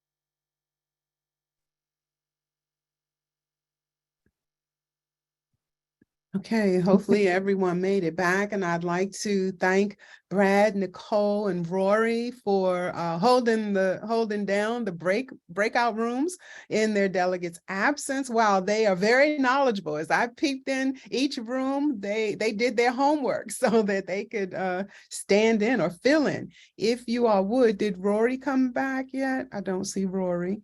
Okay, if you all would you mind sharing your bills just to make sure the individuals that were not in the room with you, they at least know the name of the bill that your delegate is covering or pushing forward for us on our behalf? Nicole, would you like to go first? All right, thank you. Of course. So our first bill is HB 480, which is a veterans burial bill for spouses and dependents. Currently in our state cemeteries, there are 5. You have the eligibility to be buried there, but the cost of opening and closing of a grave is about $893, which in comparison to an outside cemetery, it's around $5,000 minimum. So a great cost heavy measure to make sure that we are burying our spouses and dependents with their loved ones, or an option that they so choose. So currently, veterans who are buried there the cost is incurred and reimbursed federally. Currently, spouses and dependents, the opening and closing of a grave is still a cost that they have to pay. The hope is to cover those costs for spouses and dependents. And we also, the language for spouse and dependent is being conformed to federal regulations as we speak. So we're reviewing amendments now to make sure that we're conforming. And I also want to point out that parents, there's a small subset of parents who are eligible under federal regulations. It is a small subset. It is not every parent. It is those who could be classified as a dependent, and there's a narrow definition in federal regulation. But that we would incur the cost or cover the cost of the $893, which has a couple of things included in that fee, which include the opening and closing of a grave, a liner, the upkeep of a headstone, recordation, things like that, making sure that they can pay the upkeep of the state cemetery. So we're making sure that we are, while doing that, also making sure we are trying to find the funds so that our MDBA cemeteries program is not losing money. So making sure that we are having those discussions to cover the cost. Our next bill is a commemorative day bill. It is HB 370, which is a commemorative day for the 688 Battalion, which was a battalion of 885 women, which was the only all-female Black unit to serve in Europe during World War II.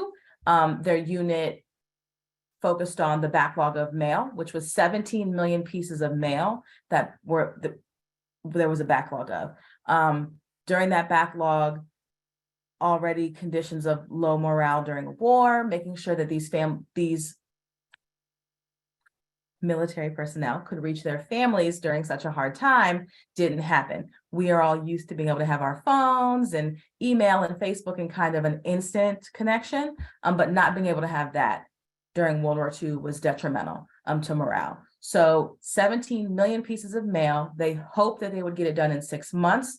This battalion actually got it done in under 3 months of processing. During each shift, they processed 65,000 pieces of mail. So they provided a systematic service that helped soldiers believe that they would actually return home and to keep morale higher. So an unprecedented efficiency in solving the military's postal problem at this time. So 17 million pieces of mail not making it where it needed to go, whether it was home or to our soldiers, was a big accomplishment. 17 million pieces. So we are hoping for a commemorative day in the month of March for Women's History Month, and March 9th. And it's on my delegates notes, which are with him on the floor, but there's significance to March 9th. I wish I had it in front of me. It would be in front of him. So I would be happy to share that once I have his notes in front of me. But if anyone has any questions, I'd be happy to help answer them. Thank you so much. Thank you so much. Okay, Brad, we're coming your way right quick, and then we will be adjourning. So. All right. Well, thank you all for having me. This is a good event, clearly. But just by the way, on before I get into our bills, on one of the bills that Nicole just mentioned, Delegate Rogers have the burial bill. The governor is very much in support of. We're willing to back it on the fiscal end. And actually, he testified on the bill as a candidate. So we came in saying this is something we have to get done. We feel like it's truly important. But the governor has two pieces of legislation this year that deal with veterans and military, and really setting up an ecosystem of service in the state.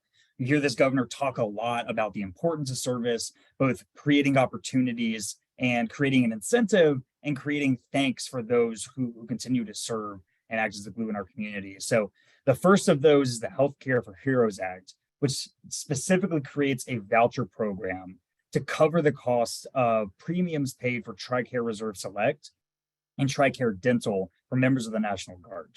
And so this will create an avenue for free healthcare for members of the Guard for both dental and healthcare, something that we think is truly important, both from thanking members of the National Guard for serving and as a retention tool, but also for combat readiness. We have so many National Guard members who are called up to service and truly want to serve, but because of cost barriers and lack of access to healthcare, are non-deployable and are non-combat ready. So we feel that this is a truly important proposal this year. We're hoping to get that moved through the Senate committee this week, which we're very excited about. We also have the Keep Our Heroes Home Act, which takes our current modest military pension tax exemption of $5,000 under the age of 55 and $15,000 over the age of 55, and expands it to $40,000 starting in fiscal year 2025 or tax year 2025 and each year thereafter. We're framing that as frankly thanking our service members, but also being competitive. We want to keep these service members in the state. 38 other states completely exempt this for income. The governor has been very clear that he sees this as a stepping stone to full exemption. But if we want to keep this very hardworking and highly sought after workforce, these highly skilled entrepreneurs in our state, and frankly, just folks who continue to serve long after retiring from the military, we see this as a really, really important step. So those are the two main proposals. I'm very happy to say they're fairly straightforward, which I always love in a bill for it to be straightforward. But certainly appreciate the opportunity to share it all with you all.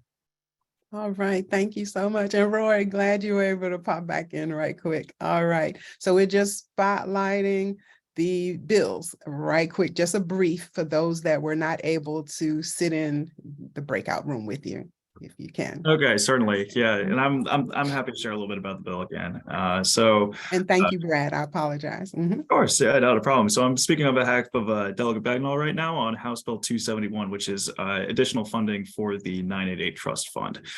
So this is a bill that is a continuation. I'm going to keep this very brief. This is a bill that is a continuation of work last year to establish the 988 Trust Fund that was introduced by Delegate Karen Lewis Young. Delegate Kelly introduced the bill this year to appropriate an additional $12 million starting next year for the fund. And the reason why this is necessary is because after it was implemented last year, the 988 has been for lack of a better term, blowing up in popularity. It has been incredibly effective. It has been incredibly well used. And we just need to make sure that people have the call centers and other supporting factors behind 988 have the resources that they need in order to actually succeed. And a lot of that is providing more funding so that way they can have, extra training and hire extra individuals to make sure that, when somebody calls, they get somebody on the line from Maryland. That is why it's so important to have $12 million extra dollars in this fund. That number is from a SAMHSA study, as I understand, to provide additional resources for supporting features of 988. Happy to answer any questions. The bill did pass the Senate already, which we're very thankful for. But yeah, no, that's the bill as it stands right now. So. All right. Thank you so much. And thank you for jumping back on. All right. Well, we are ready to close out. Dr. Fisher, I don't know if they are back from the floor yet. So I'm coming your way for closeout remarks. Where are you? You guys bouncing around on me. While we're getting her situated for camera ready, we'd like to thank everybody. You all did such a great job. I am ready. For my closing remarks, I must interrupt to have our excellent Delegate Patterson, who made all this possible. We're going to have her say a few words. Delegate Patterson, we got you. Oh, my heavens. Hello, everyone. We had a very robust discussion on the floor. We already knew it would be long. Typically, it doesn't take this long, but a lot of discussion and amendments. Thank you all so much for being part of this phenomenal program. On behalf of my colleagues, I've had great responses from them and appreciation for your coming here once more every year and offering insights and guidance for us as we advocate for women veterans, and for programs. So thank you again and have a great weekend. All right, thank you. And I'd like to just say in closing, one thing in particular, and I really want to thank Delegate Patterson for making this possible.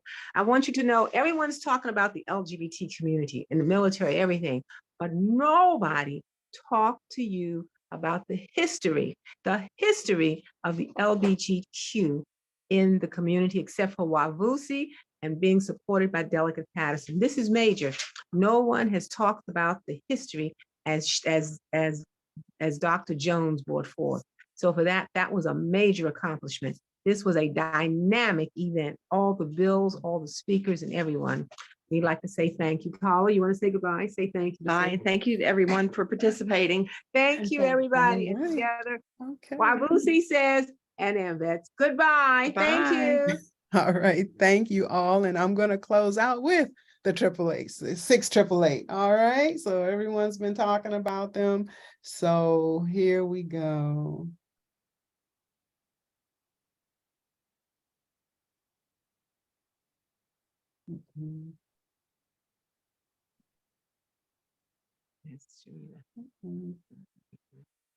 Service women from all eras and all military services. Today, we're taking a closer look at one of those stories.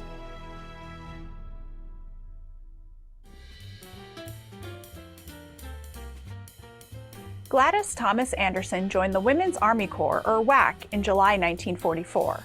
For much of World War II, the WAC was the only service branch that admitted Black women, although they served in segregated units and were denied the opportunity to be stationed overseas. Many African Americans hoped that the fight for democracy abroad would improve race relations at home. They also hoped that the military would provide a path for upward mobility. Anderson wanted to advance by acquiring secretarial skills. Facing political pressure from Black leaders and organizations, the War Department decided to send a Black postal unit to Europe in 1945. Dr. Mary McLeod Bethune, an educator and advisor to President Franklin D. Roosevelt, had advocated for Black women to have a meaningful part in the war. Anderson was one of over 800 women from a variety of backgrounds and talents who volunteered to join the 688th Central Postal Directory Battalion, the only contingent of Black WACs that served overseas during the war. Arriving in Birmingham, England in February 1945, The 688th was tasked with sorting through a massive 2-year backlog of mail that filled several airplane hangars to the ceiling. They understood the enormity of their task to reestablish ties of thousands of soldiers to their loved ones.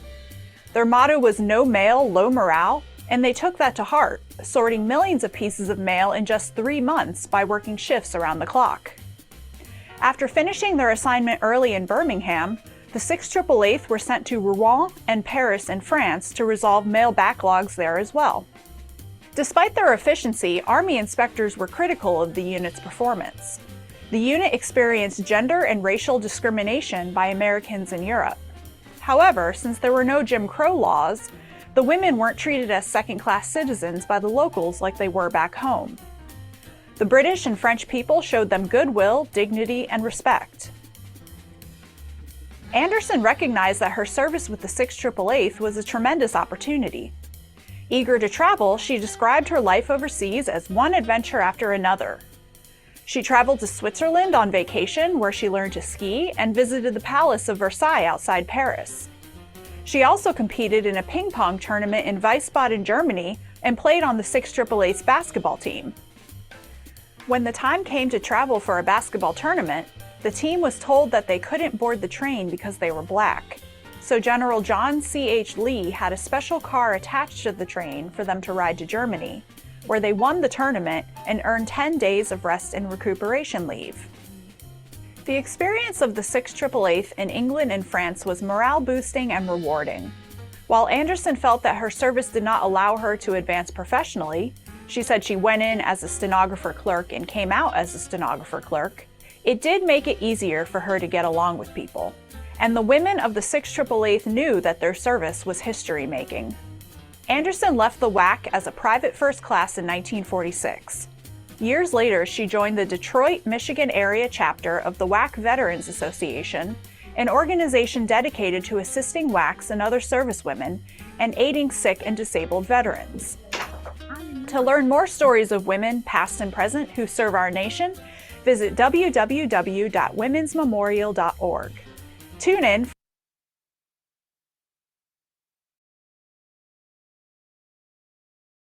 All right, so thank you, everyone. Thank you for staying with us throughout the day. And remember, your voice and your story matters, and we are invisible no more. So help us put that plan of action together. If there are any bills that caught your ear today and you want to help them move forward, please continue the campaign with us. You'll be hearing from us soon with a survey. Thank you and have a great day.